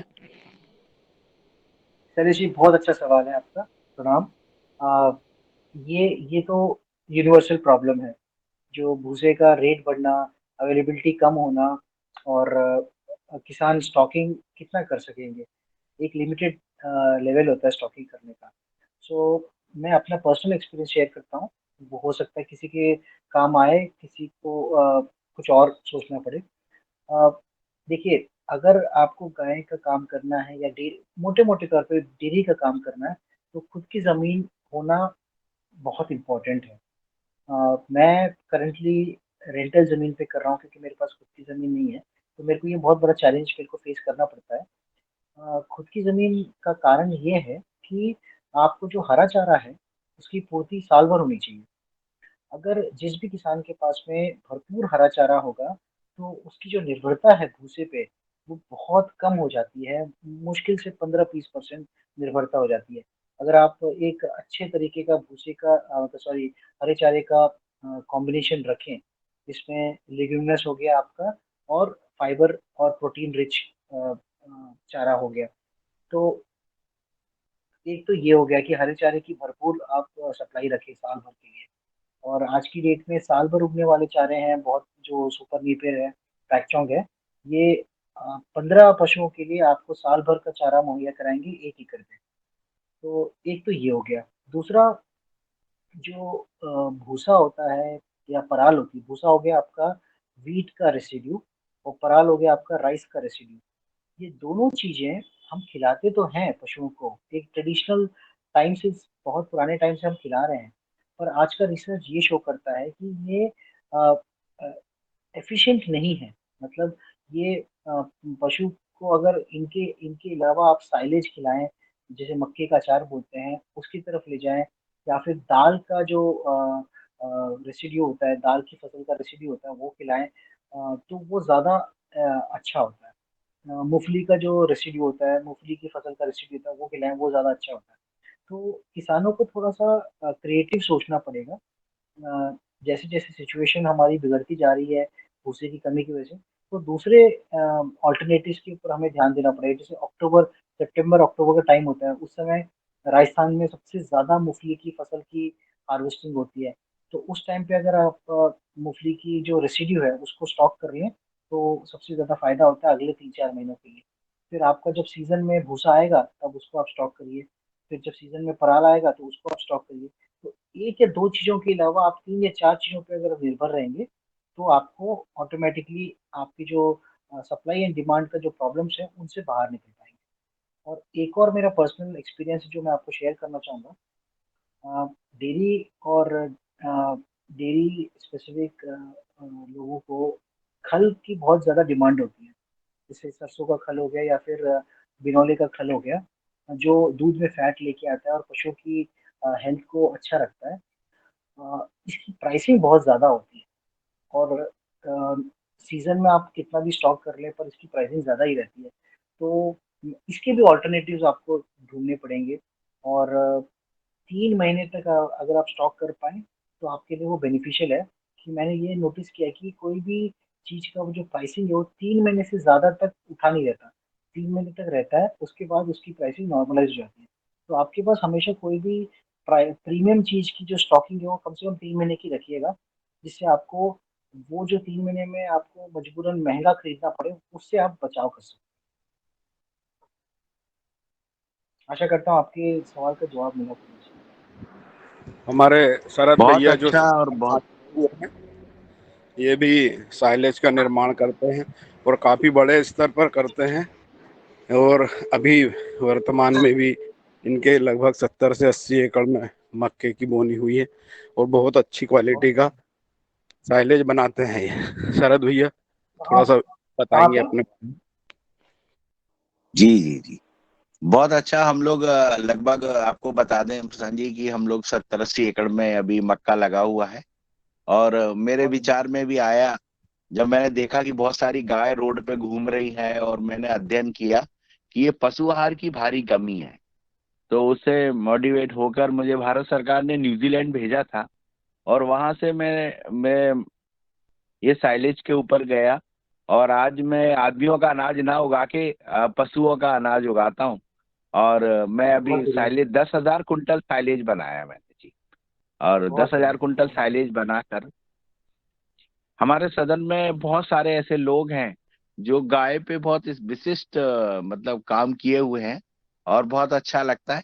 और आप भी उसी श्रेणी में आते हैं, इसलिए आप बहुत प्रशंसनीय हैं। और बहुत बहुत बहुत आपका इतने अच्छे आपके जो विचार, आपने इतना लड़ के और बगैर भूमि के बगैर उसके गाय पे करना बहुत बड़ी चीज है, छोटी चीज नहीं है। और आप इतनी बड़ी जगह रहते हैं, वहां गाय को मेंटेन करना, और वो कैसे, आपकी कौन सी गाय कितना दूध देती है, और वो दूध की सेलिंग का क्या आपका मतलब तरीका है, वो और थोड़ा सा बताएं। कितने जी रुपए जरूर रेट्स सर हैं जी। वहाँ दूध की? जी जी जरूर सर जी। सो जैसे मैंने कहा कि मेरे पास में साहिवाल राठी नस्ल की गाय हैं। अ, और इन नस्ल को सेलेक्ट करने का भी एक कारण है। अ, ज्यादातर आपने सुना होगा हर किसी के जुबान पर गिर गाय का ज्यादा वो रहता है। हर किसी को गिर गाय का दूध चाहिए।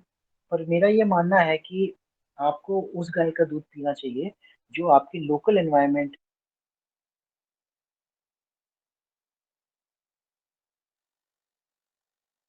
सेटल्ड है। जैसे कि फॉर एग्जांपल, अगर हम साउथ इंडिया में रहते हैं एनवायरनमेंट के हिसाब से है, और नॉर्थ में रहेंगे तो हम ज़्यादातर रोटियां खाते हैं। तो उसी तरह दूध भी हम अगर गिर गायें देखें, जैसे कि गुजरात की तरफ की गिर गाय है, वो एक्लिमेट होने में उनको परेशानी होती है दिल्ली की, और दिल्ली के एनसीआर की ठंड और गर्मी से। तो यहाँ की जो परफेक्ट ब्रीड जो है वो राठी है, साहिवाल है, जो यहाँ की क्लाइमेट के हिसाब से सेटिंग है। तो एक तो ये बात, तो मेरे नस्ल का सिलेक्शन उसी क्राइटेरिया में था कि लोकलाइज्ड ब्रीड को आप सिलेक्ट करिए और लोकलाइज्ड एनिमल्स का मतलब गायों का आप दूध पीजिए। दूसरी बात यह है कि उनका जो प्रोडक्शन है ऑन एवरेज 9 से 10 लीटर रहता है। और कुछ कुछ गायों का पीक भी रहता है, जैसे 17-18 लीटर भी मेरे पास में एक आध गाय गई है जिनकी बहुत अच्छा, मतलब बहुत अच्छा। जी, जैसे आप हरियाणा नस्ल की गाय आपने सुना होगा। ज्यादातर हरियाणा नस्ल की गाय का दूध कम होता है, 3-4 लीटर ज्यादा से ज्यादा 5 लीटर होता है पर टाइम का। पर मेरे पास में जो हरियाणा नस्ल की गाय है वो अपने 9वें ब्यात में मतलब 9th लैक्टेशन में 70 लीटर्स टच किया उसने। तो क्या होता है कि हमारे पास जब गाय होती है 10-12 गायें दूध पे रहती हैं तो अब नोटिस करता हूँ मैं कि कौन सी गाय अच्छा परफॉर्मेंस दे रही है। फिर हर एक के ऊपर में पूरा फोकस करना मुश्किल होता है। तो फिर हम उनको छाँट लेते हैं और उन पे फोकस करते हैं कि हमारा ये कोशिश रहता है कि उनसे निकले हुए जो सांड होते हैं उनको हम आगे बढ़ाएँ मेनली, जिससे कि जो नस्ल है वो अपने आप सुधरे। और उन सांडों को अगर हम जी गौशालाओं में दें या फिर जैसे मेरे यहाँ पे तो एनडीडीबी के टीम आती है और वो जो अच्छे नस्ल के सांड होते हैं, जो बच्चे होते हैं, उनको सेलेक्ट कर लेते हैं और उनको ले जाते हैं फ्यूचर डेवलपमेंट के लिए। तो ये एक तो ये हो गया। तीसरा आपका सवाल था दूध की वितरण और उसका रेट। जैसे मैंने स्टार्टिंग में कहा था कि अगर हम कोई प्रीमियम चीज़ बेच रहे हैं तो उसका प्रीमियम प्राइसिंग भी होना ज़रूरी है। नहीं तो फिर किसान बेचारा कोशिश करता रह जाएगा पर उसको कोई फल नहीं मिलेगा और अल्टीमेटली क्या होगा वो डीमोटिवेट हो जाएगा और छोड़ देगा उसको। तो स्टार्टिंग से ही किसान अपने कॉन्फिडेंस के साथ अपने प्रोडक्ट के पीछे खड़ा रहे क्योंकि उनको पता है कि ये कोई और पैदा नहीं कर सकता और ये कोई और मुहैया करा नहीं सकता। ये आपको कॉन्फिडेंस होना चाहिए। तो उसी कॉन्फिडेंस के साथ में जब मैंने स्टार्ट किया था 2018 में भले यहाँ पे लोकल जो दूध है वो 60, 70, 80 तक भी मिलता था। मैंने अपना दूध का रेट 100 के नीचे रखा ही नहीं कभी भी। जिनको लेना है वो लें और मन वाह करना है वाह। घी बना लूँगा तो घी बेचें। तो आज की डेट में मैं 110 में बेच रहा हूँ अपना दूध और घी मेरा जाता है 2800 रुपये में। तो और उसका मैथमेटिकल आप अगर इकोनॉमिक्स निकालें तो उसमें ज़्यादा मार्जिन नहीं है। मेरा मार्जिन का जो कंसिडरेशन है वो ये है कि 15 टू 20% मार्जिन के साथ में अपना कॉस्टिंग लगो, कॉस्ट प्राइस बनाओ। तो वो बनाने के बाद मेरा 100 रुपीज़ 110 रुपीज़ निकल के आता है। अगर आप गाय को अच्छा खाना खिलाते हैं और जो भी प्रोटोकॉल जैसे मेरे फार्म पे प्रोटोकॉल है कि अगर किसी गाय को दवाइयाँ लगती हैं, इंजेक्शन लगते हैं, तो वो दूध हम यूटिलाइज़ नहीं करते हैं। वो दूध हम बच्चे को दे देते हैं, वो कस्टमर्स को नहीं देते वो दूध। क्योंकि आज की डेट में बहुत बड़ी परेशानी एक अलग से उबल रही है, वो ये है कि हमारे बॉडी में एंटीबायोटिक्स का जो रेजिस्टेंस है वो कम होता जा रहा है। वो क्यों हो रहा है? उसका सबसे बड़ा कारण ये है कि हम सुबह से शाम तक जो खाना खाते हैं, जो भी सेवन करते हैं, उसमें एंटीबायोटिक रेसिड्यू बहुत ज़्यादा जा रहा है।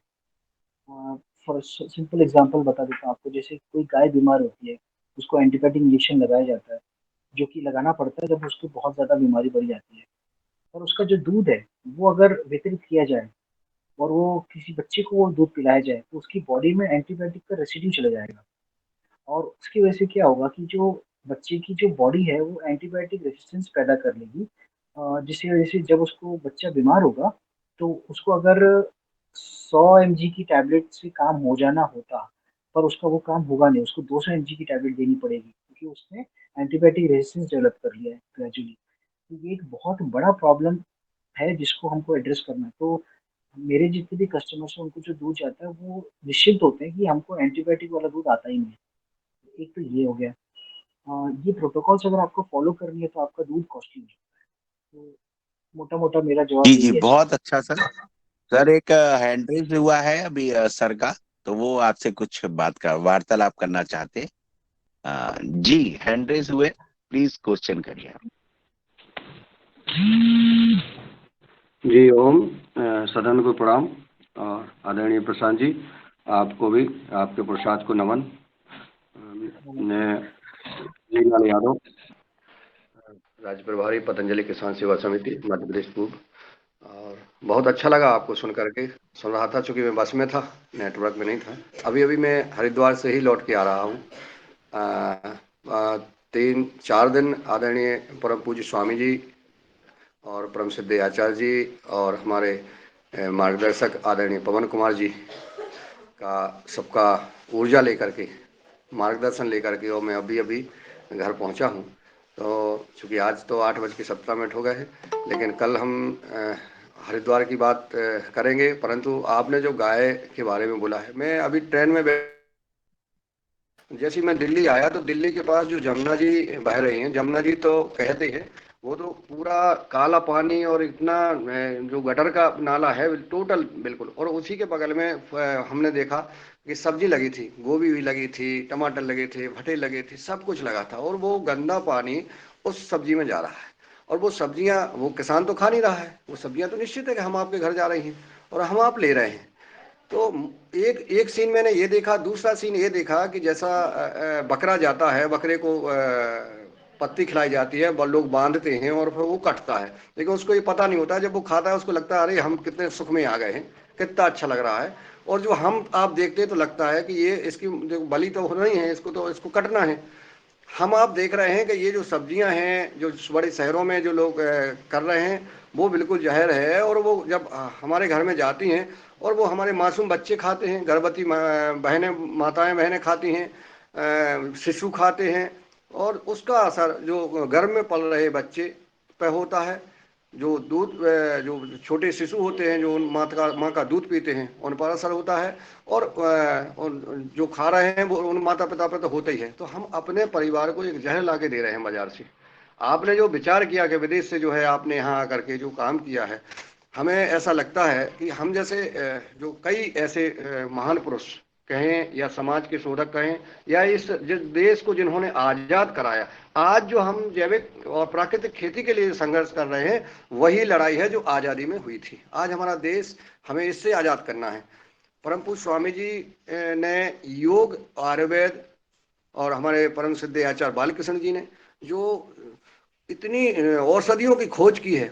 अभी हिमालय गए थे, इतनी विकट स्थिति में जहां मानव नहीं पहुंच पाया, वहां आचार्य बालकृष्ण जी पहुंचे और उन्होंने भीषण ऐसे स्थिति में वहां जाकर के और वहां शोध किया, उनका रिसर्च किया कि कौन दवा किस काम आती है, और पूरा बताते भी हैं। तो एलोपैथी से लड़ाई हमारी है, और इसलिए कि एलोपैथी का डॉक्टर कुछ नहीं देख करके शरीर काटता है और वो दवा दे देता है और लूट लेता है, और आर्थिक स्थिति खराब हो जाती है व्यक्ति की। इन विषयों पर हम आज देने के हुआ कार्यक्रम में लगातार चर्चा कर रहे हैं, जैसे आज 618वां दिन हो गया है ऐसा करते हुए। और मैं कल इस पर संवाद जरूर करूंगा, चूंकि हम अनुभव जो हमें परम पूज्य स्वामी जी ने दिया है, परम सिद्ध आचार्य जी ने जो 28 वर्ष पूर्व की जो स्थिति सुनाई है, उनको सुनकर के ऐसा लगा। दिव्य योग मंदिर ट्रस्ट की स्थापना कैसे हुई? परम सिद्ध आचार्य जी के पास 3,000 रुपये थे, 12,000 रुपये उस समय रजिस्ट्रेशन के लग रहे थे, यानी 9,000 रुपये का उनने कैसे इंतजाम किया, साइकिल से कैसे गए, तमाम कहानी है, लंबी कहानी है। सुन करके ऐसा लगा कि हम सब लोग कुछ भी कर सकते हैं। आज हमें जो मनोबल मिला है कि हम आप सब कुछ का जो दैनिक युग कार्यक्रम में हमारे 36 व्यक्ति अभी जुड़े हैं, 36 मोबाइल से जुड़े हैं, और इनमें कई योग शिक्षक हैं जो योग क्लास में मोबाइल चला रहे हैं, यानी अन्य लोग भी देख रहे हैं। लगभग 500-600 लोग तो इसको सुनते ही हैं। अगर इनने जो है एक संकल्प ले लिया कि हमको, हमारे देश को, हमें प्राकृतिक जैविक खेती कराना है। दूध की बात करें, मैंने रुड़की स्टेशन पे एक चाय के लिए चाय ली और लेकर एक मात्र मुंह में दी, और मैंने कहा क्यों भाई, ये तो जहर है यार। अब बोले भाई मैंने तुरंत फेंकी उसको। फिर ट्रेन में एक चाय वाला आया जो आदरणीय दिनेश जी कह रहे थे, मैंने उससे पूछा कि ये चाय काहे की है, देसी गाय के दूध की है कि पाउडर की है, क्योंकि बिल्कुल जहर दिलाया जा रहा है और हम सब ले रहे हैं। और हम सबको सावधान करने का कर्तव्य है, हमको करना चाहिए। अगर हमने जितने भी लोगों को जैसे भी हो सके, जैसे हमने ट्रेन में चर्चा की, योग कराया, योग किया, और दूध की चर्चा की, भोजन की चर्चा की, हो सकता है किसी व्यक्ति ने सुन लिया, मन में दे लिया होगा और वो आगे करेगा भी। तो मैं कल चर्चा करूंगा आपको इस पतंजलि किसान सेवा समिति मध्य प्रदेश की ओर से, पतंजलि ऑर्गेनिक रिसर्च इंस्टीट्यूट की ओर से, इस परिवार की ओर से आपको मैं शुभकामनाएं देता हूं, और आपसे निवेदन करता हूं कि आप इस सदन में जुड़े रहिएगा, ताकि हम सब आपस में चर्चा करते रहेंगे। क्योंकि आपको सुनकर के हम लोगों को भी हिम्मत होती है कि आप अगर विदेश से आके यहाँ इतना सब करने लगे, तो हम तो किसान, ऑलरेडी किसान ही हैं, तो हमको तो करना ही चाहिए, हमारा तो कर्म है। तो धन्यवाद, और कल मिलेंगे। आप चूँकि हैंड रेस हो रहे हैं, और रंजना जी की जो बेटी अक्षरा है, वो हमारे युवा कार्यक्रम की शिक्षिका भी रही है, और उसको, और हमारे आदरणीय दिनेश जी सेमवाल जी, दोनों, आदरणीय बहन रंजना जी और दिनेश जी, दोनों इस युवा कार्यक्रम के नींव हैं। मतलब यानी संचालन जो जिम्मेदारी से करते हैं, युग शिक्षक चीफ गेस्ट का संवाद करके और इसको चलाने का काम करते हैं। इस परिवार के दोनों बेटियों को जन्मदिन की हार्दिक बधाई, शुभकामनाएं देता हूं। उनके उज्जवल भविष्य की कामना करता हूं। निश्चित होगा, क्योंकि हम जो करते हैं वो कई फल गुना वापस ईश्वर देता है, प्रकृति का नियम है, अच्छे का फल अच्छा ही होता है। तो इन सब के भविष्य की कामना करते हुए मैं अपनी वाणी को विराम देता हूँ। सबको प्रणाम।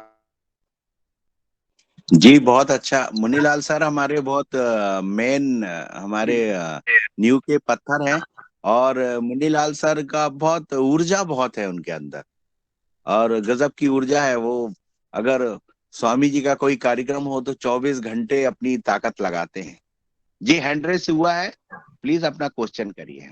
अब आप लोगों को एक बात बताइए, हमारा कुछ नहीं है, आप लोगों को देख करके हम सब कहते हैं, उनकी कृपा है बस। हाँ, मन में जो संकल्प ले लेना चाहिए, जो मन में हम सोच लेते हैं वो सब होता है। और सभी इसमें जुड़े हुए सभी बहुत समर्थवान हैं, सब जो है एक दूसरे को और इतना स्नेह रखते हैं आपस में।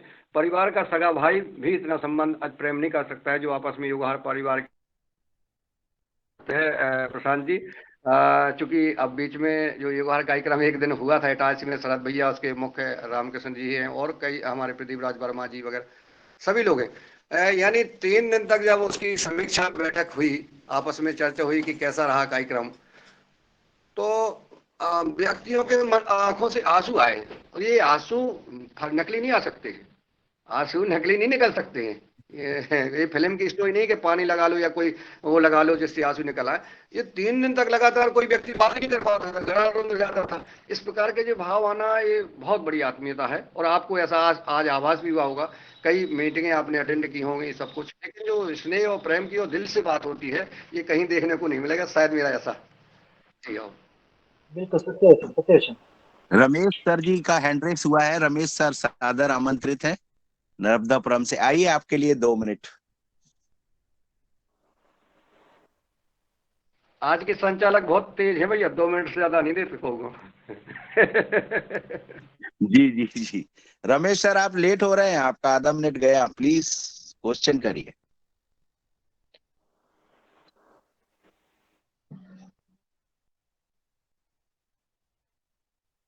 शायद वो उनका नेटवर्क कुछ कम है। अब हम चलते हैं, हैंड रेस हुआ है उमा शंकर सर जी का, तो वो आए, बोले जी, क्वेश्चन करिए। 2 मिनट है, जी 2 मिनट है। सदन में उपस्थित सभी महानुभावों को सशक्त नमन बंदन। आज का जो प्रशांत जी का हमने जो सुना, बहुत बहुत अभिनंदन इनका। ऐसे ऐसे जो हमारा युग बदल रहा है, देश बदल रहा है, इस स्वामी जी का सपना है। हम लोग अभी हरिद्वार से ट्रेन में ही हैं, जो कि अभी चल रहे हैं। हमारे साथ लोग जो स्वामी जी के साथ बंगाल के लोग भी ट्रीटमेंट लेकर के आ रहे हैं, वो भी हैं इसमें। इस तरीके से जो भाई लोग, जो कि हमने इनको इस तरीके से जो स्वामी जी को जो सपना है, हम लोगों का जो प्रक्रिया जो चल रहा है, मुनीलाल जी का, जो सब लोग जुड़े हुए हैं, वो अभी धरातल पर दिखाई दे रहा है। और इस तरीके से हमने जो कि हमारे भी एक बच्चे हैं जो कि इंजीनियरिंग करके बंगलोर से घर में रहते हैं, मगर उनका दिनचर्या खराब है। तो इसलिए हमें प्रशांत सर से कोशिश करेंगे कि आप लोग डेली जुड़िए, और ऐसे ऐसे जो बच्चे हैं जो भटक गए हैं रास्ते से, उसको पुनः वापस आकर के अपना जिंदगी सुधारने के लिए प्रेरणा मिलेगी। तो 2 मिनट का समय था, इसलिए इतने में अपने वाणी को विराम देता हूँ। सभी को सत नमन बंदन। ओम। अब तो दोनों बच्चियों को आशीर्वाद और दीजिए। प्रशांत जी से उनको प्रेरणा मिलेगी। मैं शरद भैया क्षमा चाहूंगा, बीच में कह दिया। उमा शंकर जी, आप अपने बच्चों को इस क्लास में जोड़ दीजिए, और प्रशांत जी जैसे उनको सुनने को मिलेगा तो उनमें परिवर्तन आएगा। ओम। जी जी, बहुत जी अच्छा। बहुत बहुत कोशिश करते हैं। बैनी बहुत बहुत प्रसाद धन्यवाद जी। सर। जी जी,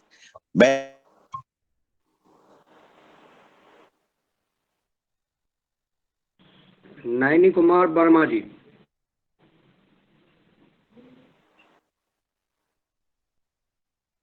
ये उनका किसी वजह से जुड़ नहीं पा रहा है। शैलेश जी आए हैं, प्लीज आइए शैलेश जी, आपके लिए 2 मिनट। ओम जी कर चुका था। मैं अपनी जी ओम। दोनों बेटियों को शुभकामनाएं देना चाहता हूं और उनके उज्जवल भविष्य की कामना करता हूं। ओम जी, धन्यवाद। भुवनेश्वर सर कहाँ पे हैं? अगर वो हो सदन में जुड़े हैं भुवनेश्वर सर, कोई क्वेश्चन हो, और बेटियों को आशीर्वाद दीजिए जी। धन्यवाद आदरणीय सर जी। आज इन दोनों बेटियों के दादा जन्मदिन पर प्रणाम मैं सर। हार्दिक शुभकामनाएं देता हूं। हेलो। आवाज जा रहा है? आवाज आ रहा है सर जी। हाँ जी जी जी। तो ये दोनों बेटियां जो आज जिनका आज बर्थडे है, उनको बहुत बहुत हार्दिक शुभकामनाएं। वो अपने जीवन में बहुत आगे बढ़े। और आज के मुख्य अतिथि जी के बारे में बस मैं इतना ही कहूंगा कि इन्होंने बहुत अच्छी अच्छी बातें बताई जो मैंने नोट भी किया। इनका सबसे पहला जो बात थी कि आप इकोनॉमिक रूप से जब स्ट्रांग हो जाएं तो फिर इस तरह की सेवा भाव में जुटें। देखिए, निश्चित रूप से इन्होंने ये काम किया, पैसा भी अपना अपने समय में कमा लिया, उसके बाद ये सेवा भाव में आए। अगर कुछ नहीं भी फायदा होगा तो भी अपने जीवन को बड़े आसानी के साथ आगे बढ़ा लेंगे। और जो सबसे बड़ी बात इन्होंने कहा, संतोष, जो आदरणीय पवन सर ने कहा कि संतोष होना चाहिए, संतोषम परमम सुखम।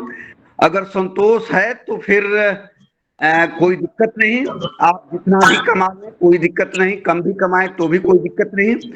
तो सबसे बड़ी बात वो रही। और आज बहुत वैज्ञानिक तरीके से आदरणीय प्रशांत जी ने हम लोग को बताया, ये बहुत अच्छी बात रही। और समय का अभाव है शरद जी, इसलिए मैं अपनी वाणी को यहीं विराम दूंगा। बहुत बहुत धन्यवाद आप सभी का।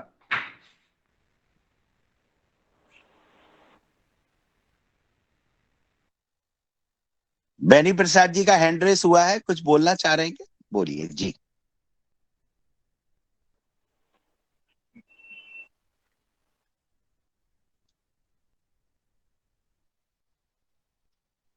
रवि सर का हुआ है, रवि सर कुछ बोलना चाह रहे हैं तो बोलिए सर। जी जी धन्यवाद जी सर सर, जी। सादर आमंत्रित है। जी जी धन्यवाद प्रशांत जी, आपका बहुत बहुत अभिनंदन और आभार, क्योंकि आदरणीय पवन सर ने जिस चीज की शुरुआत की, और विशेष करके मैं क्योंकि अभी संक्षेप में ही कहूंगा कि ये जो एक बुद्धिजीवी वर्ग होते हैं, जो कि मैंने बराबर इस बात को कहा है कि जैसे आपके ही तरह के एक धर्मेंद्र यादव जी हैं, आपको हरियाणा से, और ऐसे बहुत सारे लोग हैं। क्योंकि एक चीज क्या होता है, जो बुद्धिजीवी क्लास अगर वो अपनी ओर से सजगता दिखाएगा, जैसे मुनीलाल जी अभी इस बात को कह रहे थे ट्रेन वाली घटना का, तो वो क्या होता है ना कि वो कहीं ना कहीं से उनकी जो सर्किल होती है वो इस चीज को बहुत अच्छे से फैलाव ला सकते हैं और उसको जन जागृति कर सकते हैं। अभी क्या हो रहा है कि जो भी फार्मर हैं उनके लिए एक सर्वाइवल ही क्वेश्चन है कि आप सरवाइव कैसे करें, आप अपने अपने जीविकोपार्जन कैसे करें। लेकिन जो एक सोर्स होता है, जहाँ पे फंडिंग होती है, जहाँ कॉन्टैक्ट्स होता है, जो लिंकेज होती है, वो आप जैसे लोग बहुत अच्छा कर सकते हैं और आपके माध्यम से लोग जुड़ के उस जगह पहुंच सकते हैं। तो ये कभी भी ऐसा नहीं है। जो प्रयोग आपने दिखाया है बहुत ही सारगर्भित और बहुत ही सटीक है। उसका कारण है कि लोग देखेंगे भी कि एक देखिए इसमें, जैसे अभी रघुवंशी जी कह रहे थे कि आलोचना वाली बात, नकारात्मक ऊर्जा हर जगह भरी हुई है। अगर आप अपनी ओर छोड़ के आए तो लोग कहेंगे कि नहीं, हो सकता है जॉब में परेशानी हो इसीलिए वो शिफ्ट हो गए। तो कहीं भी वैसे लोग तो हर जगह मिलेंगे ही मिलेंगे, लेकिन एक बहुत मेरा अपना मानना है कि सौर ऊर्जा की तरह ये कार्य करता है कि जो लोग पढ़े लिखे लोग अगर इस चीज में आए, वो बैंकिंग सेक्टर से, जब मैंने बहुत लोगों का पढ़ा कि वो बैंगलोर में है, बैंकिंग सेक्टर में थे, उन्होंने चेंज किया, इंजीनियर है उन्होंने चेंज किया, तो मेरा एक अपना मानना है कि उनके साथ जो कॉन्टैक्ट लेवल होता है ना, बहुत कारगर होता है। और जो कस्टमर के साथ जो टर्मिनोलॉजी होती है, जो विश्वास होता है, वो गुडविल जेस्चर यहीं से होता है कि नहीं, पैसे के मामले में ये ट्रांसपेरेंट होंगे, ये सही होंगे, कि हर जगह पैसा ही मूव करता है। प्रशांत जी, और बहुत बहुत आभार आपका। और आपने जितने अच्छे तरीके से बताया सहवाल गायों का चयन आपने क्यों किया, कैसे, कि बहुत ही सही है, क्योंकि यही एक मोटिवेशनल फैक्टर होगा सभी लोगों के लिए। बहुत बहुत धन्यवाद और आभार। Thank you sir. जी बहुत अच्छे सर, आपके क्वेश्चन बहुत अच्छे रहते हैं।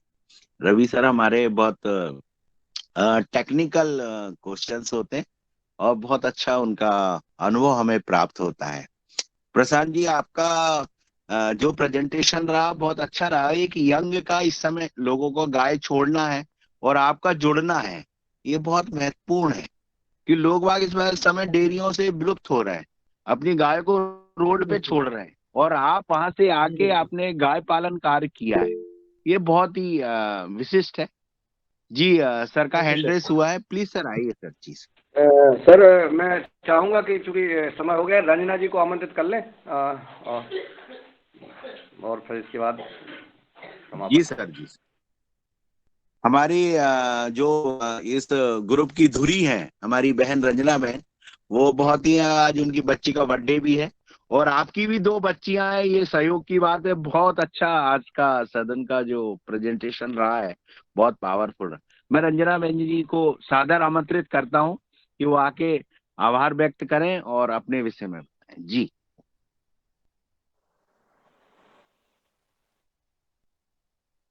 अगर रंजना बहन जी तक हम मेरी आवाज जा रही हो तो प्लीज आए। जी धन्यवाद शरद भैया जी। मेरी आवाज आ रही है शरद भैया जी? जी आ रही जी। जी सदन में सभी को मेरा नमस्कार। और आज का तो मैं ज्यादा सुन नहीं पाई, आज के हमारे मुख्य अतिथि का, तो मैं क्षमा चाहती हूँ। और आज की योग शिक्षिका ने भी बहुत सुंदर क्लास ली, और जैसा कि अभी परिचय से मालूम पड़ा कि हमारे आज के मुख्य अतिथि ने बहुत ही सुंदर तरीके से चर्चा हुई। अभी अभी मैंने देखा। बहुत बहुत धन्यवाद सर आपका। थैंक यू और आज हमारी अक्षरा बेटी का जन्मदिन है, तो सभी ने बहुत बहुत बहुत शुभकामनाएं। शुभकामनाएं दी। आप सभी का मैं धन्यवाद और आभार व्यक्त करती हूँ। और इसी तरह हम सभी इस कार्य में लगातार जुड़े हैं। ये कार्य हमें और आगे लेकर जाना है। तो आपके विचार बहुत सुंदर है। आज के हमारे मुख्य अतिथि प्रकाश जी, बहुत बहुत धन्यवाद। इसी के साथ हम आज का समापन की ओर की तरह चलते हैं कार्यक्रम का। और जैसे कि हमारे साथ सभी जुड़े हुए हैं, उनमें से श्री आदरणीय मुनीलाल भैया जी, बहन राजश्री कुशवाहा जी, भारती ठाकुर जी, आदरणीय भुवनेश्वर राय जी, आदरणीय पनीत सिंह जी, आदरणीय दिखपाल जी, आदरणीय गजानन जी, आदरणीय गणेश गौर जी, आदरणीय कल्पना जी, आदरणीय कृष्ण कुमार जी, आदरणीय कुलदीप पुनियाल जी, आदरणीय कुमार बबन सिंह जी, आदरणीय नीलकंठ साबड़े जी, आदरणीय ओंकार नाथ जी, आदरणीय पवन कुमार जी, आदरणीय प्रदीप राज वर्मा जी, आदरणीय प्रशांत जी हमारे आज के मुख्य अतिथि, आदरणीय रघुबीर रावत जी, आदरणीय रामाधर जी, आदरणीय रवि आदित्य जी, आदरणीय रूप सिंह राजपूत जी, आदरणीय शरद वर्मा जी, आदरणीय तोलाराम पटेल जी, आदरणीय उमाशंकर प्रसाद जी, विनय कुमार जी, और आदरणीय विनोद भट्ट सर, आदरणीय भारत से पार्टी से जो भी भाई बहन सभी योग शिक्षक हमारे जुड़े हुए सभी साथी लेफ्ट हुए, उन सभी का भी मैं आभार व्यक्त करती हूँ। और कार्यक्रम को विराम देते हैं। कल सुबह मिलते हैं 5:30 बजे नई ऊर्जा के साथ योगाहार क्लास में। बहुत बहुत धन्यवाद। और शरद भैया आपका भी बहुत जी ओम सभी को बहुत बहुत ओम। जी जी जी बहन जी, जी ओम जी।